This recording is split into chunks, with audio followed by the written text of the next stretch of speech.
Jesus, thank you. Jésù mà ṣeun. Jesus, thank you. Jésù ṣeun lórí ayé wa sẹ́. Jesus, thank you over our life. Jésù ṣeun lórí ọmọ wa sẹ́. Jesus, thank you over our children. Jésù ṣeun ní gbogbo ọ̀nà. Jesus, thank you in every ramifications of life. A yìn ọ́ fún iṣẹ́ ìyanu rẹ. We praise you for the mighty things you are doing. A yìn ọ́ fún iṣẹ́ ògo rẹ. Thank you for the glorious things you are doing. A yìn ọ́ fún ògo àtẹwà rẹ. Thank you for your glory and beauty. A yìn ọ́ fún iṣẹ́ ìyanu rẹ bàbá. Thank you for your mighty work. A gbé ọ̀gá fún ohun tó ń ṣe We lọ́wọ́lọ́wọ́ exalt you báyìí. for what you are doing at present. A gbé fún ohun tó ṣe àrà tó fààyè wa dá. We thank you for what you are going to do and what you are going to perform in our life. A gbé fún àrà rẹ lórí ayé We wa. thank you for your wonders in our life. A gbé fún ògo We àtẹwà rẹ thank you for bàbá. your glory and beauty in our life. A gbé fún ohun tí orúkọ rẹ jẹ́. We thank you for what your name is. A gbé fún ohun tí orúkọ rẹ yóò ṣe. We thank you for what your name will do. A gbé fún orúkọ rẹ tí yóò ṣe We thank ìyanu you for ayé your wa. name that will do wonder. A gbé fún gbógun yóò ṣẹ́ gbogbo We yóò thank you wọlẹ̀. because every battle will be conquered. A gbé pé ìyanu yóò farahàn We thank you sẹ́. because wonders will happen. Ẹni mọ Ísírẹ́lì lórúkọ The Jésù Holy Olúwa One gbọ́ of pẹ́. Israel, thank you. Olúwa gbà yìí. We thank you. Olúwa gbọ́ pẹ́. Olúwa gbọ́ pẹ́. Receive our thanks. Olúwa gbà yìí. Receive our praise. Olúwa gbọ́ pẹ́. Receive our thanks. Olúwa gbà yìí. Receive our praise. Ẹni mọ Ísírẹ́lì gbà The ọpẹ́. Holy One of Israel, receive our Ẹni mọ thanks. Ísírẹ́lì gbà The yìí. Holy One of Israel, receive our praise. Ẹni mọ Ísírẹ́lì gbà ọpẹ́. The Holy One of Israel, receive our thanks. Gbogbo ọpẹ́ Olúwa gbà lónìí. Receive all thanks. Gbogbo ọpẹ́ Olúwa gbà lónìí. Receive all thanks. Gbogbo yìí Olúwa gbà á. Receive all praise. Olúwa gbà ọpẹ́. Receive all thanks. Olúwa gbà yìí. Receive praise. Olúwa gbà ọpẹ́. Receive thanks. Olúwa gbà yìí. Receive praise. Olúwa gbà ọpẹ́. Receive thanks. Lórí ayé wa gbà ọpẹ́. Over our life, receive thanks. Lórí ayé ọmọ gbà ọpẹ́. Over the life of our children, receive thanks. Lórí gbogbo ọ̀nà wa gbà ọpẹ́. Over every our journey, receive Ẹni mọ thanks. Ísírẹ́lì a yìn ọ́. The Holy One of Israel, we praise Ẹ ká you. bẹ̀rẹ̀ sí dúpẹ́ lọ́wọ́ Jésù Let's yìí. start thanking God. Jésù ṣé o Jesus, thank you fún ètò rẹ fún mi. for your plan over my life. Jésù ṣé o Jesus, thank you fún ètò rẹ fún ọmọ mi. for your plan over my children. Jésù ṣé o Jesus, thank you fún ètò rẹ fún ayé for mi. the plan over my life. Jésù ṣé o Jesus, thank you fún ètò rẹ fún ọ̀nà for mi your gbogbo. plan over my journey. Jésù ṣé o Jesus, thank you fún ètò rẹ fún ayé for mi. your plan over my life. Somebody lift your voice to Kí God. ẹnìkan kí bẹ̀rẹ̀ sí máa gbé orúkọ Ọlọ́run ga. Ẹ ká gbóhùn wa sókè sí Ọlọ́run Let's yìí. lift up our thanks. Ọba tó jẹ́ alágbára gíga. One who has power. Ọba tó fi àwọn tiẹ̀ One who sílẹ̀. has not left his own. Ọba tó dúró tì wá. One who is with us. Ọba tó ń bá wa gbé ẹrù wa One láyé. who carried our load with Mo fẹ́ us. kó yin bàbá yìí fún iṣẹ́ rẹ̀. Let's thank this God for his Mo fẹ́ work. kó yin fún iṣẹ́ agbára Let's rẹ̀. thank for his powerful work Lórí ayé rẹ sẹ́. over your children, Lórí ayé ọmọ rẹ. over your children, Nínú ìjọ gbogbo. in every churches. Olúwa yìn ọ́ fún iṣẹ́ Jesus, rẹ we sẹ́. thank you for your work Lórí ọmọ. over our children, Lórí ẹbí. over our families, Ọba tó lágbára. the one who has power Lórí ohun gbogbo. over everything, Ọba tó jẹ́ èmi the lé. one who bears our hand. Dúpẹ́ lọ́wọ́ Jésù Thank yìí. this Jesus. Olúwa o ṣeun. Like, thank you, Olúwa o Jesus. ṣeun. Thank you, Jesus. Olúwa o ṣeun. Thank you, Jesus. Olúwa o ṣeun. Thank you, Jesus. Olúwa o ṣeun. Thank you, Jesus. Olúwa o ṣeun. Thank you, Jesus. Olúwa mo yìn ọ́. I thank you, Jesus. Mo fẹ́ kó o dúpẹ́ lọ́wọ́ Ọlọ́run. Thank this Jesus. Olúwa mo yìn ọ́. Thank this Jesus. Olúwa mo gbé ọ ga. Thank this Jesus. Olúwa mo yìn ọ́. Thank this Jesus. Olúwa mo gbé ọ I ga. exalt you, Jesus. Olúwa mo yìn I ọ́. exalt you, Lord. Olúwa mo gbé ọ I ga. exalt you, Ẹ Jesus. ká bẹ̀rẹ̀ sí dúpẹ́ lọ́wọ́ Let's Ọlọ́run. thank this God. Ẹ ká bẹ̀rẹ̀ sí dúpẹ́ lọ́wọ́ Let's thank Jésù. this God. Jésù o mà ṣe o. Jesus, thank you. Ọba tó pọ̀ nípa àtagbára o One who ṣe. is mighty in Ọba power. tó pọ̀ nípa àtagbára o One who ṣe. is mighty in Dúpẹ́ power. lọ́wọ́ Ọlọ́run yìí. Thank you, Mo fẹ́ kó o Jesus. mo fẹ́ kó o yin bàbá yìí I lógo. want you to thank this Mo fẹ́ kó o God. yìn fún iṣẹ́ I rẹ̀. want you to thank Fún him iṣẹ́ agbára. for his powerful Fún work, iṣẹ́ for ìwòsàn. his healing work, Fún iṣẹ́ ìtúsílẹ̀. for his deliverance work, Fún iṣẹ́ agbára. for his powerful Fún work, iṣẹ́ ìwòsàn. for his healing work, Fún iṣẹ́ for ìtúsílẹ̀. his deliverance work. Dúpẹ́ lọ́wọ́ Ọlọ́run yìí. Thank this God. Jésù o ṣé o. Jesus, thank you. Jésù o ṣé o. Jesus, thank you. Jésù o ṣé o. Jesus, thank you. Jésù o ṣé o. Jesus, thank you. Jésù o ṣé o. Jesus, thank you. Jésù mo yìn ọ́. Jesus, thank you. Dúpẹ́ lọ́wọ́ Ọlọ́run bẹ́ẹ̀. Thank this Jesus Ẹ ká like bẹ̀rẹ̀ sí dúpẹ́ that. lọ́wọ́ Jésù. Let's thank this Jesus Ọba like tó pọ̀ that. nípa ti One agbára. who is mighty in Ọlọ́run power. á yìn ọ́ fún iṣẹ́ rẹ̀. God, we thank you for your Ọlọ́run á work. gbé ọ ga fún iṣẹ́ God, we rẹ̀. exalt you for your work. Ọlọ́run á yìn ọ́ fún iṣẹ́ God, we rẹ̀. thank you for your work. Ọlọ́run á gbé ọ ga God, fún we iṣẹ́ exalt rẹ̀. you for your work. Nínú ayé wa. You're in our life. Jésù o ṣé o. Thank you, Jesus. Jésù o ṣé o. Thank this Jesus. Jésù o ṣé o. Thank this God. Jésù o ṣé o. Thank this Jesus. Gbọ́ àdúrà lórúkọ Jésù Kristi. Olúwa wa. Amen. Ọlọ́run fẹ́ ọpẹ́ wa ní gbogbo ọ̀nà. God wants our thanksgiving in every way. Ohun tó béèrè lọ́wọ́ wa ni pé ká máa dúpẹ́. What He expects from us is for us to thank Him. Ó fẹ́ ní gbogbo ọ̀nà. He wants it in every way. Ọlọ́run fẹ́ ká gbéga ní God gbogbo ọ̀nà. wants us to exalt Him in every way. Ó béèrè fún ni. He asks for it. Ó béèrè fún lórí ayé He wa. asks for it over our life. ó béèrè fún lórí He ayé ọmọ requests ni. for it over our life. Ó fẹ́ ká wo gbogbo orí rẹ̀ tó ti ṣe He sẹ́. wants us to look at every good thing he has Ká wá done fi ọpẹ́ fún un. and now thank him. Ó fẹ́ kó dúpẹ́ fún oore tọ́lọ́run ṣe. I want you to thank him for the good things he has Ó fẹ́ done. kó dúpẹ́ fún ọ̀nà àrà tí ń gbé ayé rẹ̀ gbà. I want you to thank him for the miraculous way he has been dealing Ọba with tí ò you. jẹ́ kí ọ̀tá kó dé ọ̀nà mọ́ ọ láyé. The one who has not made enemy to block your way. Bọ́n ṣe ń rò Ọlọ́run ni ò gbà fún wọn. As they are taking of it, God has been denying them. Ayé fẹ́ kó bàjẹ́ jẹ́yẹ́ kó má lójú. Your enemy wants it to be destroyed completely. Ṣùgbọ́n Ọlọ́run ni ò jẹ́. But God has not allowed. Bẹ́ẹ̀ kó dúpẹ́ lọ́wọ́ Ọlọ́run yìí. I want you to thank this God. Ọba tí òjò bàjẹ́. The one who has not made things to get worse. Ọba tí òjò bàjẹ́. God who has not made things to get worse. Ọba tí òjò bàjẹ́. God who has not made things to get worse. Ọba tí òjò dàrú. God who has not made things to be confused. Bẹ́ẹ̀ kó dúpẹ́ lọ́wọ́ Jésù yìí. Thank this God. Olúwa mo yìn ọ́. Thank this Jesus. I thank Ọba tí you. ò jẹ́ kí ìrìn àjò ayé mi Who bàjẹ́. has not made my life to be destroyed. Ọba tó wọ orí tó wọ ọmọ rẹ rí. God who searched for you and your families. Ó ní ẹni tí ń pa Ísírẹ́lì mọ́ kì í tò He gbé. says he who keeps Israel will not slumber. Ó ní kì í sì í sùn. He said neither does he sleep. Ó ní Olúwa ló pamọ́ mi. He said God is my keeper. Olùjí mi. He's the one that wakes me up. Ó ní oòrùn kì yóò pa ọ́ ní ìgbà ọ̀sán. Sun shall not smite you by day, Ṣùgbọ́n àtàbí òṣùpá ní ìgbà nor òru. the moon by the day. Ó ní Olúwa yóò pa àlà The àtàbọ̀ rẹ mọ́. Lord will prevent you Láti from going sísìn and lọ coming àti títí from láíláí. now till eternity. Ẹ wá wo ìgbà tó ti ń pamọ́ láti Now jọ́ yìí. look at the time he has been keeping Ẹ you. wá wo ìgbà tó ti ń ṣe láti jọ́ Look yìí. at the time he has been doing Ẹ it. wo àrà tó fayé ẹ wá Look dá. at the one that he has been doing Ẹ since ká bẹ̀rẹ̀ that sí time. dúpẹ́ lọ́wọ́ Let's Jésù thank yìí. God. Jésù ṣe o. This God thank Ọlọ́run you. mo dúpẹ́ fún ọ̀nà tó ń gbà lórí ayé Holy One yìí. of Israel, thank you. Ọlọ́run mo dúpẹ́ fún ọ̀nà tó ń gbà lórí ayé I ọmọ thank mi. you for the journey Olúwa mo of dúpẹ́ my fún ọ̀nà life. tó ń gbà lórí iṣẹ́ For mi. the journey of my Màmá mo fẹ́ kó job. gbéga sẹ́. Mother, Fẹ́ kó praise yin Ọlọ́run. him. Exalt him. Ọ̀nà tó ń gbà lórí iṣẹ́ rẹ. The things that Ọ̀nà tó ń dealing gbà with lórí you. ayé rẹ The sẹ́. way he has been dealing with Olúwa you. ṣe fún ọ̀nà àrà tó ń Thank gbà. you, Jesus, for Ọ̀nà the way. ògo ọ̀nà ìyanu tó ń fayé For mi the gbà. wonderful way. Ọ̀nà àrà tó ń fayé ọmọ mi. For the wonderful way he has Dúpẹ́ been lọ́wọ́ doing it. Jésù. Thank this God. Ọba tí kò jẹ́ kẹ́ kígbe gbà mí. The God who has not made people to be shouting. Jésù ṣe o. Thank this God. Jésù ṣe o. Thank this God. Jésù ṣe o. Thank this God. Jésù ṣe o. Thank this God. Jésù ṣe o. Thank this God. Olúwa mo yìn ọ́. I exalt you, Jesus. Olúwa mo dúpẹ́. I exalt you, God. Olúwa mo dúpẹ́ fún àrà rẹ lórí I ayé mi. exalt you for your wonders in Olúwa mo my dúpẹ́ life. fún àrà rẹ nínú ilé I mi. exalt you for your Somebody wonders in my thank life. him. Kí ẹnìkan tó bẹ̀rẹ̀ sí máa gbé ga. Gbọ́ àdúrà lórúkọ Jésù Kristi. Olúwa wa. Ẹ Amen. má sì gbàgbé láti pọ ọmọnìkejì Do wọnú not àdúrà. forget to call your colleague. Pọ ọmọnìkejì ẹ wà. Call your colleague. Àdúrà ní ń gba agbára òun It's gbà. prayer that is not power. Pásítọ̀ ìwúlò kàn mí pẹ̀lú ọmọnìkejì àṣà Pastor, ní what jẹ́. is my home with my colleague? Bó ṣe ro rere kọ ọmọnìkejì ẹ láti bá Ọlọ́run sọ̀rọ̀. It's necessary for you to call your neighbor to Bẹ́ẹ̀ ni talk to Ọlọ́run ló God. sì ṣàánú fún ayé àwa náà. As you are doing that, God will also have mercy on you. Bẹ́ẹ̀ ni. Ẹ ká tún dúpẹ́ lọ́wọ́ Ọlọ́run Let's sẹ́. thank this God again. Ẹ ká dúpẹ́ olórin sọ pé ọpẹ́ ló yẹ bàbá. Ọpẹ́ ló yẹ. Mo wà láyé. Mo wà láyé. Bàbá ọpẹ́ ló yẹ. Mo wà láyé o. Mo wà láyé. Mo wà láyé. Alágbára o. Ọpẹ́. Ó wà láyé o. Bàbá mi ṣe mo wà láyé. Mo wà láyé. Ọpẹ́ yẹ ọ́. Ọpẹ́ ló. Mo wà láyé o. Mo wà láyé. Mo wà láyé. Kábíyèsí ṣe o.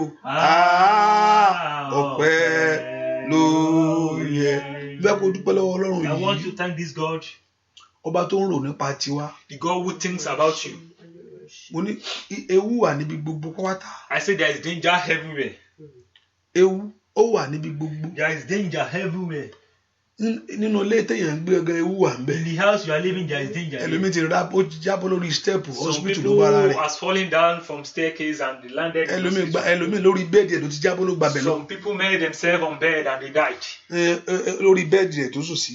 They died on the bed. Ẹlòmíì ilé tó wà gan tó rò pé ó sì kí ọ̀nìkan wá jà lù ń bẹ̀. Some people died while being at home. báwo ni kò ṣe ṣẹlẹ̀ sí wa? How has it not happened to you? Àbí orílẹ̀-èdè tó ń gbé ló rò pé ó wà secure? Or you think it's because of the country you are staying that is secure? Tàbí àdúgbò tó wà? Or the environment you are staying? Kò ń ṣe bẹ́ẹ̀ orí ọ̀fẹ́ Ọlọ́run ni. It is only the grace of God that has kept Ẹ you. ká dúpẹ́ lọ́wọ́ Ọlọ́run ọba tó bá wa rò ó. Let's thank God that the one that is thinking of Ọba tó ní pé it kó má for us. bàjẹ́ kó má sọnù. The one who has not made things to get worse. Ọba tó ní kó má yí dànù. The God who has not made things to tumble. Jésù ṣe o. Thank Jesus. Ẹ ká bẹ̀rẹ̀ sí dúpẹ́ lọ́wọ́ Ọlọ́run Let's thank yìí. this God. Ọmọ Ọlọ́run ẹ̀yẹ ká lanu ká bẹ̀rẹ̀ sí gbàdúrà. Children of God, Orúkọ start Jésù. praying. Orúkọ Jésù. Ọba tó pọ̀ nípa tagbára yàn ọ́. Ọba tí òjò dàrú. Ọba tí òjò bàjẹ́. Ẹ ká yin Jésù lógo. Olùgbà ló máa ṣe o. Ọba tó pọ̀ nípa tagbára. Ọba tí òjò dàrú lórí ayé wa. Ọba tí òjò bàjẹ́ lórí ọmọ. Jésù ṣe o. Jésù máa ṣe o. Jésù máa ṣe o. Olùgbà ló ṣe. Olùgbà ló ṣe. Olùgbà ló ṣe. Olùgbà ló ṣe. Olùgbà ló ṣe. Olùgbà ló máa ṣe. Olùgbà ló máa ṣe. Olùgbà ló máa ṣe. Olùgbà ló máa ṣe. Olùgbà ló máa ṣe. Ọba tó pọ̀ nípa tagbára. Olùgbà ló máa ṣe. Dúpẹ́ lọ́wọ́ Ọlọ́run yìí. Ẹni mọ̀ Ísírẹ́lì ó ṣe o. Ẹni tó pọ̀ nípa tagbára ó ṣe. Bẹ́ẹ̀ kò yin bàbá yìí. Bẹ́ẹ̀ kò gbé Ọlọ́run yìí ga. Ọba tó pọ̀ nípa tagbára. Ẹni mọ̀ Ísírẹ́lì ó máa ṣe o. Ẹni mọ̀ Ísírẹ́lì Olúwa ṣe o. Olúwa ṣe fún oore ọ̀fẹ́ rẹ̀. Olúwa ṣe fún àánú rẹ̀. Olúwa ṣe gbọ́ àdúrà lórúkọ Jésù Kristi. Olúwa wa. Ẹ pa orúkọ Jésù. Let's call the name of Jesus. Ọlọ́run tó bá yẹ pé ẹ̀ṣẹ̀ mi ni o. If it is my sin, Èyí tí ò ní jẹ́ kí n rí ọ lónìí. that will not make me to see you today. Tó bá yẹ pé ẹ̀ṣẹ̀ mi ni. If it is my sin, Èyí tí ò ní jẹ́ kí o fọhùn sí that ayé will not mi. make you to speak to my life today. Tó bá yẹ pé ẹ̀ṣẹ̀ mi ni bàbá. It's my sin, Èyí tí ò ní jẹ́ kó náwó agbára. that will not make you to stretch Ẹ ká forth sọ your fún power. Ọlọ́run. Ọlọ́run dáríjì. Let's thank God. God forgive. Olúwa dárí gbogbo àṣírí mi God jì. forgive me all my iniquities. Ọwọ́ àánú ńlá kó wọnú ayé mi Let lọ. your merciful hands reach me. Ọwọ́ àánú ńlá kó wọnú iṣẹ́ Let mi your lọ. merciful hands reach my Ọwọ́ work. àánú ńlá kó wọnú ayé Let mi your lọ. merciful hand reach my Ọwọ́ life. àánú ńlá kó wọnú iṣẹ́ Let mi your lọ. merciful hand reach my Ọwọ́ work. àánú ńlá kó ṣe tèmi fún mi. Let your merciful hand do it. Ọwọ́ àánú rẹ kó darapọ̀ mọ́ mi. Let your mercy meet Olúwa má with ṣe me. ro tẹ̀ṣẹ̀ mi. Do not think of my sin. Má ṣe ro tẹ̀ṣẹ̀ mi o. Do not think of my sin. Olúwa má ṣe ro tẹ̀ṣẹ̀ Do mi. not think of my Ti sin. àánú rẹ ni kó o rò. Let your mercy Ti ẹ̀jẹ̀ rẹ prevail. ni kó o rò. Let your blood prevail. Olúwa má ṣe ro tẹ̀ṣẹ̀ mi. Do not think of my Olúwa má sin. ṣe ro ti ẹ̀ṣẹ̀ Do mi. not think of my sin. Olúwa má ṣe ro tẹ̀ṣẹ̀ mi. Do not think of my Ti sin. àánú rẹ ni kó o rò. It's your mercy you should think Orúkọ of. Jésù Call sẹ́. the name of Jesus. Olúwa má ṣe ro ti ẹ̀ṣẹ̀ God, do wa. not think of my sin. Ti àánú wa àánú rẹ ni kó rò. It's your mercy you Kó ro should ti think of. ẹ̀jẹ̀ rẹ̀ kó dá ọ láre Think of lónìí. your blood. Ẹ po orúkọ Jésù ẹ gbàdúrà. Call the name of Orúkọ Jésù. Orúkọ Jésù. Olúwa má ṣe ro ti ẹ̀ṣẹ̀ mi. Olúwa ti ẹ̀jẹ̀ rẹ ni kó rò. Ẹ po orúkọ Jésù dáadáa. Ti ẹ̀jẹ̀ rẹ lórí igi àgbélébùú ní kó rò lórí ọ̀rọ̀ mi. Ti ẹ̀jẹ̀ rẹ lórí igi àgbélébùú ní kó rò lórí ayé àwọn ọmọ mi gbogbo. Ní orúkọ Jésù. Ó fẹ́ gba nǹkan lọ́wọ́ Ọlọ́run ni o. A fẹ́ gba nǹkan lọ́wọ́ Ọlọ́run ni o. A fẹ́ gba nǹkan lọ́wọ́ Ọlọ́run ni o. Olúwa má ṣe ro ti ẹ̀ṣẹ̀ wa. Kó ro ti àánú rẹ̀ sẹ́. Ní orúkọ Jésù. Kó má tún ro ti ìwà wa. Ó yá lórúkọ Jésù. Ọlọ́run lanu kó gbàdúrà. Ẹ̀jẹ̀ rẹ ní kó rò lórí ayé mi o. Ní orúkọ Jésù. Olúwa ro ti ẹ̀jẹ̀ rẹ sẹ́. Kí àánú kó fọhùn. Olúwa ro ti ẹ̀jẹ̀ rẹ. Kí àánú kó fọhùn. Olúwa ro ti ẹ̀jẹ̀ rẹ. Kó wá agbára rẹ kó sọ̀kalẹ̀ wá. Olúwa ro ti ẹ̀jẹ̀ rẹ. Ní orúkọ Jésù. Kó mú ayé mi kó ṣohun ọ̀tun sẹ́. Olúwa ro ti ẹ̀jẹ̀ rẹ. Ní orúkọ Jésù. Kí ìyàtọ̀ ńlá kó dé bá ayé mi láti sisi lọ. Olúwa ro ti ẹ̀jẹ̀ rẹ. Ó yá ro ti ẹ̀jẹ̀ rẹ bàbá. Ọlọ́run lanu kó gbàdúrà. Orúkọ Jésù. Ẹni tó pọ̀ ní pàtàgbà. Tẹ̀jẹ̀ ẹni kó rò. Tẹ̀jẹ̀ ẹni kó rò. Tẹ̀jẹ̀ ẹni kó rò. Tẹ̀jẹ̀ ẹni kó rò. Tẹ̀jẹ̀ ẹni kó rò. Tẹ̀jẹ̀ ẹni kó rò. Tẹ̀jẹ̀ ẹni kó rò. Tẹ̀jẹ̀ ẹni kó rò. Tẹ̀jẹ̀ ẹni kó rò. Tẹ̀jẹ̀ ẹni kó rò. Ẹ̀jẹ̀ láàánú gbà. Gbọ́ àdúrà lórúkọ Jésù Kristi. Olúwa wa. Amen. Ẹ ká tún sọ fún Ọlọ́run Let's thank God again. lórí ọ̀rọ̀ mi. Over my life. Olúwa má ṣe ro tolùfisùn. Do not think of the accuser. Orúkọ Jésù dáadáa. Call the name of Jesus very well. Ọlọ́run tó pọ̀ nípa ti The agbára. one who is mighty in power. Lórí ọ̀rọ̀ ọmọ mi o. Over my life of my Má children. ṣe gbọ́ tolùfisùn. Do not listen to my accuser. Lórí ọ̀rọ̀ ayé mi sẹ́. Over my journey. Ẹni tó ní mí ẹni tó pọ̀ nípa ti agbára. The one who owns me. Olúwa má ṣe ro tolùfisùn. Do not think of my accuser. Bẹ́ẹ̀ kó po orúkọ I want Jésù. you to call the name of Jesus. Olúwa má ṣe ro tolùfisùn. Do not think of the accuser. Má ṣe tẹ̀lé ká farú sàtáyà. ẹ jẹ́ á gbàdúrà lórúkọ Jésù lórí ọ̀rọ̀ mi sẹ́ Olúwa má ṣe ro tolùfisùn ẹ ká pe orúkọ Jésù ọba tó pọ̀ ní pàtàgbára mà ṣántàrí bakú ṣántàlẹ́ bàkàṣàdàbà màlípẹ̀rù sọ́ńtò pẹ́ndẹ̀ tẹlẹ́bọ̀ ẹ pe orúkọ Jésù Olúwa lórí ọ̀rọ̀ mi Olúwa má ṣe ro tolùfisùn gbàdúrà kó sọ fún Jésù kó má ṣe gbọ́ tolùfisùn ẹni tó fẹjọ́ rẹ̀ sùn pé kó má ṣe fún ẹni tó ní pé kó má dà á láre ẹni tó ní kó má ṣe ìyanu ayé rẹ̀ sẹ́ Olúwa lórí ọ̀rọ̀ mi sẹ́ don't listen to the accuser Olúwa àánú rẹ̀ ni kó rò is your mercy in your kindness Olúwa má ṣe ro tolùfisùn somebody pray to God ẹ̀yàn kan kó gbàdúrà kó sọ fún Ọlọ́run lórí ọ̀rọ̀ ayé mi gbogbo lórí ọ̀rọ̀ ayé àwọn ọmọ mi gbọ́ àdúrà lórúkọ Jésù Kristi Olúwa wa amen. Ẹ pọ orúkọ Jésù sẹ́. The name of Jesus. And lórí ọ̀rọ̀ ayé mi sẹ́. I mean over my life. Olúwa má ṣe ro tolùfisùn. Do not think of my accuser. Olúwa má ṣe ro tolùfisùn. Do not think of the accuser of my life. Bẹ́ẹ̀ kó pọ orúkọ Jésù. Call the name of Jesus. Olúwa má ṣe ro tolùfisùn. Do not think about the accuser. Lórí ọ̀rọ̀ mi látòní lọ. Over my life. Má ṣe gbọ́ tolùfisùn sẹ́. Do not listen to my accuser. Ó yẹ ọmọ náà ẹ gbàdúrà. Orúkọ Jésù. Orúkọ Jésù. Orúkọ Jésù. Orúkọ Jésù. Màṣáńdà yàbá kàṣàtà yàbá. Ẹ pọ orúkọ Jésù dáadáa. Olúwa lórí ọ̀rọ̀ ayé mi. Má ṣe ro tolùfisùn. Le parusa tètèlì kàtàyàbò. Ní orúkọ Jésù. Lórí ọ̀rọ̀ ayé mi sẹ́. Ní orúkọ Jésù. Gbọ́ àdúrà lórúkọ Jésù Kristi. Olúwa wa. Gbọ́ àdúrà lórúkọ Jésù Kristi. Olúwa wa.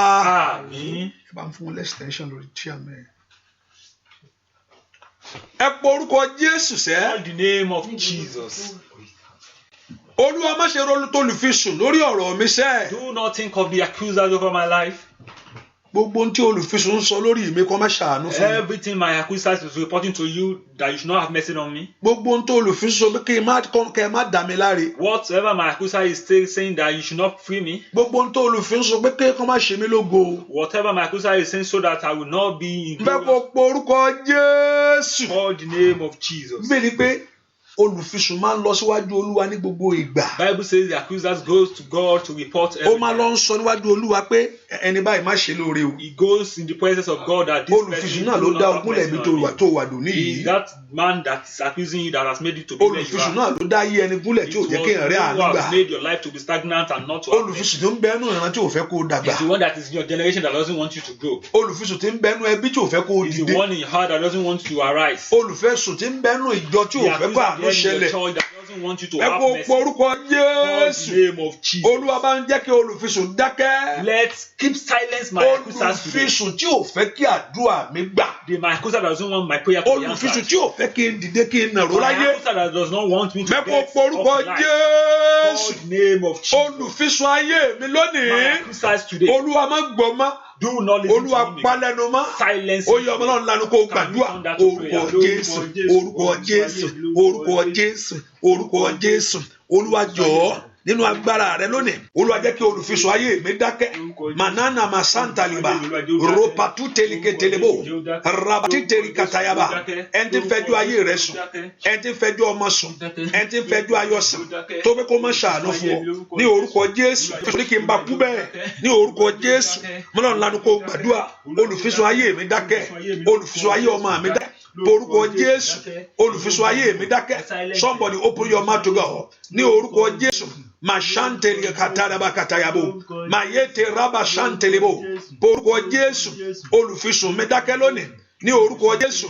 Ẹ pa olùfisùn lẹ́nu mọ́. Lórí ọ̀rọ̀ mi. Ẹ pa olùfisùn lẹ́nu mọ́. Silence the accuser of my life. In the name of Jesus. Olùfisùn ayé mi dákẹ́. Ní orúkọ Jésù. Olùfisùn ẹbí mi dákẹ́. Ní orúkọ Jésù. Mo ní kó gbàdúrà. Ọ̀tá ẹni lólùfisùn. Ní orúkọ Jésù. Ọ̀tá ẹni lólùfisùn. Èyí tí ò fẹ́ kó ráàánú. Èyí tí ò fẹ́ kó má dàgbà. Èyí tí ò fẹ́ kó dé kó nàró. Ní orúkọ Jésù. Olùfisùn ayé mi. Èyí tí ń díṣẹ́ ohun rere lọ́wọ́. Ní orúkọ Jésù. Olùfisùn ayé mi. Èyí tí ò fẹ́ kí ìyanu ayé mi ṣẹlẹ̀. Gbọ́ àdúrà lórúkọ Jésù Kristi. Olúwa wa. Amen. Ẹ pe orúkọ Call Jésù. the name of Jesus. Lónìí. Today. Ẹ̀yin ogun ọ̀run ẹ parí ọ̀rọ̀ ayé The mi. host of heaven finished the work of my life. lónìí Today, ẹ fọwọ́ tọ́ mi touch me. níbi àìní mi gangan. Where I need you, touch me. Agbára Ọlọ́run wà bẹ́ẹ̀ ó lè ṣe. There is this power of God. Lónìí Today, ẹ fọwọ́ tọ́ ayé mi níbi touch àìní my mi gangan. life in there where I need your help. Ẹ fọwọ́ tọ́ ayé ọmọ mi níbi àìní mi Touch gangan. my life where I Ọmọ náà need ńlá ẹni your ká help. gbàdúrà orúkọ Jésù orúkọ Jésù Ọlọ́run tó pọ̀ ní pàtàgbà ẹ fọwọ́ tọ́ níbi àìní mi. Ọmọ náà ẹ fi ọwọ́ tọ́ ayé mi níbi àìní mi gbogbo. Ask the Lord Jehovah God to visit your life at the point of your needs. Ibi tó o ti ń fẹ́ Ọlọ́run kí o jọba níbẹ̀. Níbi tó o ti fẹ́ rí Olódùmarè ó yá. Níbi tó o ti fẹ́ rí ìyanu yẹn ní orúkọ Jésù. Níbi àìní mi Olúwa bá mi pàdé gbọ́ àdúrà lórúkọ Jésù Kristi Olúwa wa. Ìwọ Ọlọ́run oníṣẹ́. You God, the work doer. Ìwọ Ẹ̀mí Mímọ́ oníṣẹ́ o. The Holy Spirit, you the work doing. Kò sí nǹkan tá a lè ṣe ìwọ lóníṣẹ́ There gangan. is nothing we can do where your absence. Kò sí agbára kankan bí kò sí agbára There is tiẹ̀. no power we can use without you. Nítorí sọ pé kò sí ìgbéga kò sí ní àríwá tàbí ìwọ̀ oòrùn. Promotion is not from the east, not from the west. Pé kò ń ṣe lọ́dọ̀ ìwọ Ọlọ́run. Except from you, the Lord. Ọlọ́run ìwọ ló ṣe mú gbogbo àìní àwọn èèyàn You yìí God, you gbogbo. know the need of everyone. Èmi ò mọ̀ o. I do not know it. Ìwọ Ẹ̀mí Mímọ́ tó níṣẹ́ ó yá You, the gbàkóso. Holy Spirit, take control. Fọhùn sí ogun ayé àwọn èèyàn Speak to yìí. the problem of these people. Bá ayé àwọn èèyàn yìí sọ̀rọ̀. Meet the life of these people, A ó sì gbé ọ̀gá. and we shall exalt you. Jésù Olúwa wa. Amen. Mo fẹ́ ká yin Ọlọ́run I yìí. want you to praise Mo fẹ́ ká gbé Ọlọ́run ga. I want you to Mo exalt fẹ́ ká kanlẹ̀kùn rẹ̀ pẹ̀lú ọpẹ́sẹ́. I want you to Jesus enter show. with thanksgiving that Jesus, thank you. Jésù ṣé o. Jesus, Mo fẹ́ ká thank you. yin Jésù. Praise this Jesus. Kábíyèsí rẹ̀ Hósánà o. Mo fẹ́ kó yìn ẹ̀yin Jésù Kristi ọba. Kábíyèsí o Hósánà o. Ẹ̀yin Jésù Kristi ọba ikú. Ẹ gbéga. Ẹ̀yin Jésù o.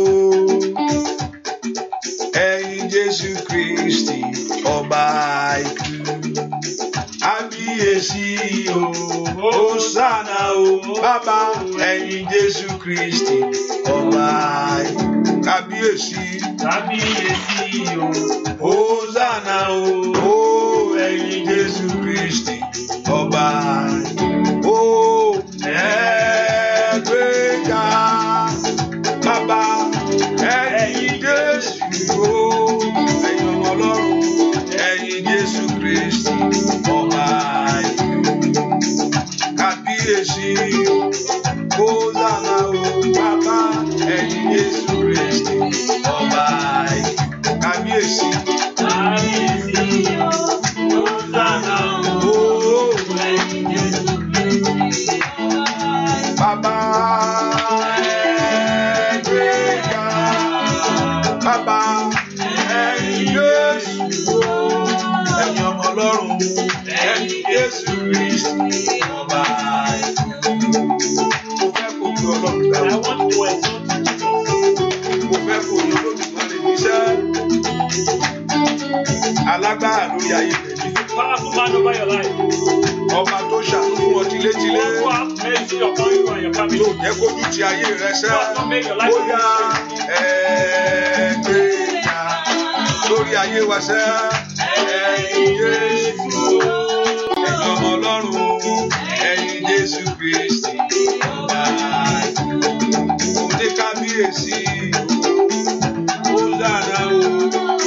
Ẹ̀yin Jésù Kristi ọba ikú. Kábíyèsí kábíyèsí Hósánà o. Ọba àwọn ọba o. Ọba ikú. Bàbá ẹ gbéga. Óyá. Ẹ̀yin Jésù. Ẹ̀yin ọmọ Ọlọ́run. Ẹ̀yin Jésù Kristi ọba ikú. Mo mọpẹ́ wá. Mọpẹ́ ṣe o. Ẹ ṣe o. Olúwa. Mo mọpẹ́ mi wá. Ẹ ṣe o. Ẹ ṣe o. Mo mọpẹ́ wá sẹ́.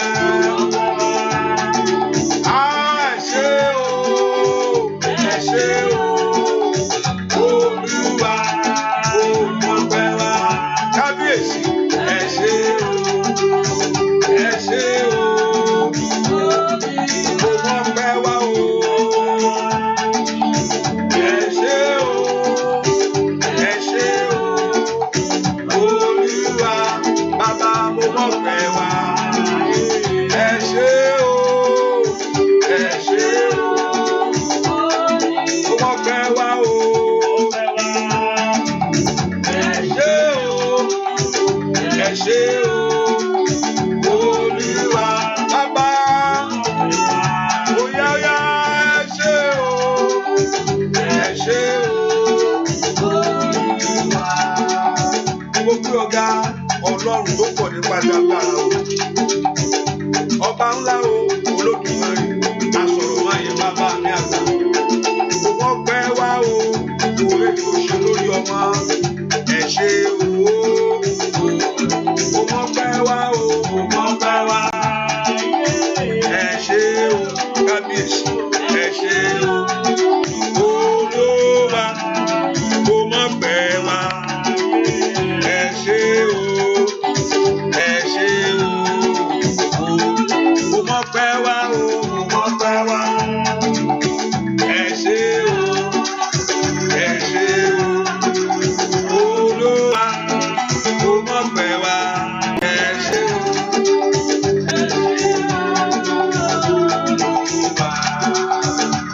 Orúkọ Jésù tí dùn tó, ògo ni fún orúkọ rẹ̀. Àlùjẹ àtọ̀gbẹ, ògo ni fún orúkọ rẹ̀. Ògo fògo rẹ̀ o, ògo fògo rẹ̀, ògo fògo rẹ̀, ògo forúkọ Olúwa. Ògo, ògo fògo rẹ̀, ògo fògo rẹ̀, ògo forúkọ. Owó ọkàn tó gbọ́ gbẹ̀sán owó, ọkàn tó gbọ́ gbẹ̀sán. Ògo forúkọ Olúwa. Oúnjẹ fún ọkàn tẹ́bí ń pa, kan tẹ́bí pa. Ògo forúkọ Olúwa. Ògo forúkọ rẹ̀ o. Ògo forúkọ rẹ̀. Ògo forúkọ Olúwa. Ògo forúkọ. Ògo forúkọ rẹ̀. Ó tà ní ẹlẹ́ṣẹ̀ tán ní ẹlẹ́ṣẹ̀. Ògo forúkọ Olúwa. Òkun aláàrẹ̀ ní ìsinmi. Ògo forúkọ Olúwa. Ògo forúkọ rẹ̀ o. Ògo forúkọ rẹ̀. Ògo forúkọ Olúwa. Ògo forúkọ. Bàbá, kúrò iná fẹ́lẹ́ṣẹ̀ wòró. Láàbọ̀ ẹlẹ́ṣẹ̀. Ògo forúkọ Olúwa. Pé mo ti rí olùgbàlà. Ìrí olùgbàlà. Ògo forúkọ Olúwa. Ògo forúkọ rẹ̀ o. Ògo forúkọ rẹ̀. Bàbá, ògo forúkọ Olúwa. Ògo forúkọ rẹ̀. Ògo forúkọ Olúwa. Onítọ́jú mi lèmi fọpẹ́ fún. Onítọ́jú mi lèmi fọpẹ́ fún. Ó máa jẹun lójú rẹ̀ fún. Rárá, ó máa jẹun rẹ̀ jẹun ṣe òjàre.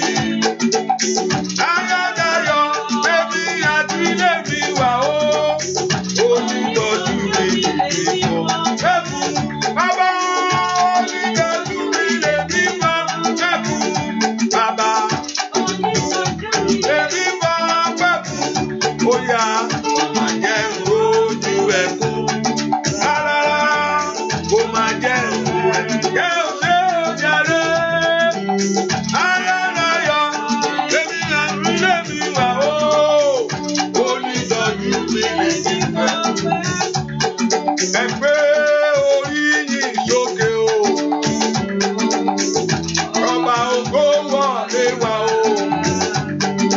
Ẹ gbé orí yín sókè. Ọba mi ti dé.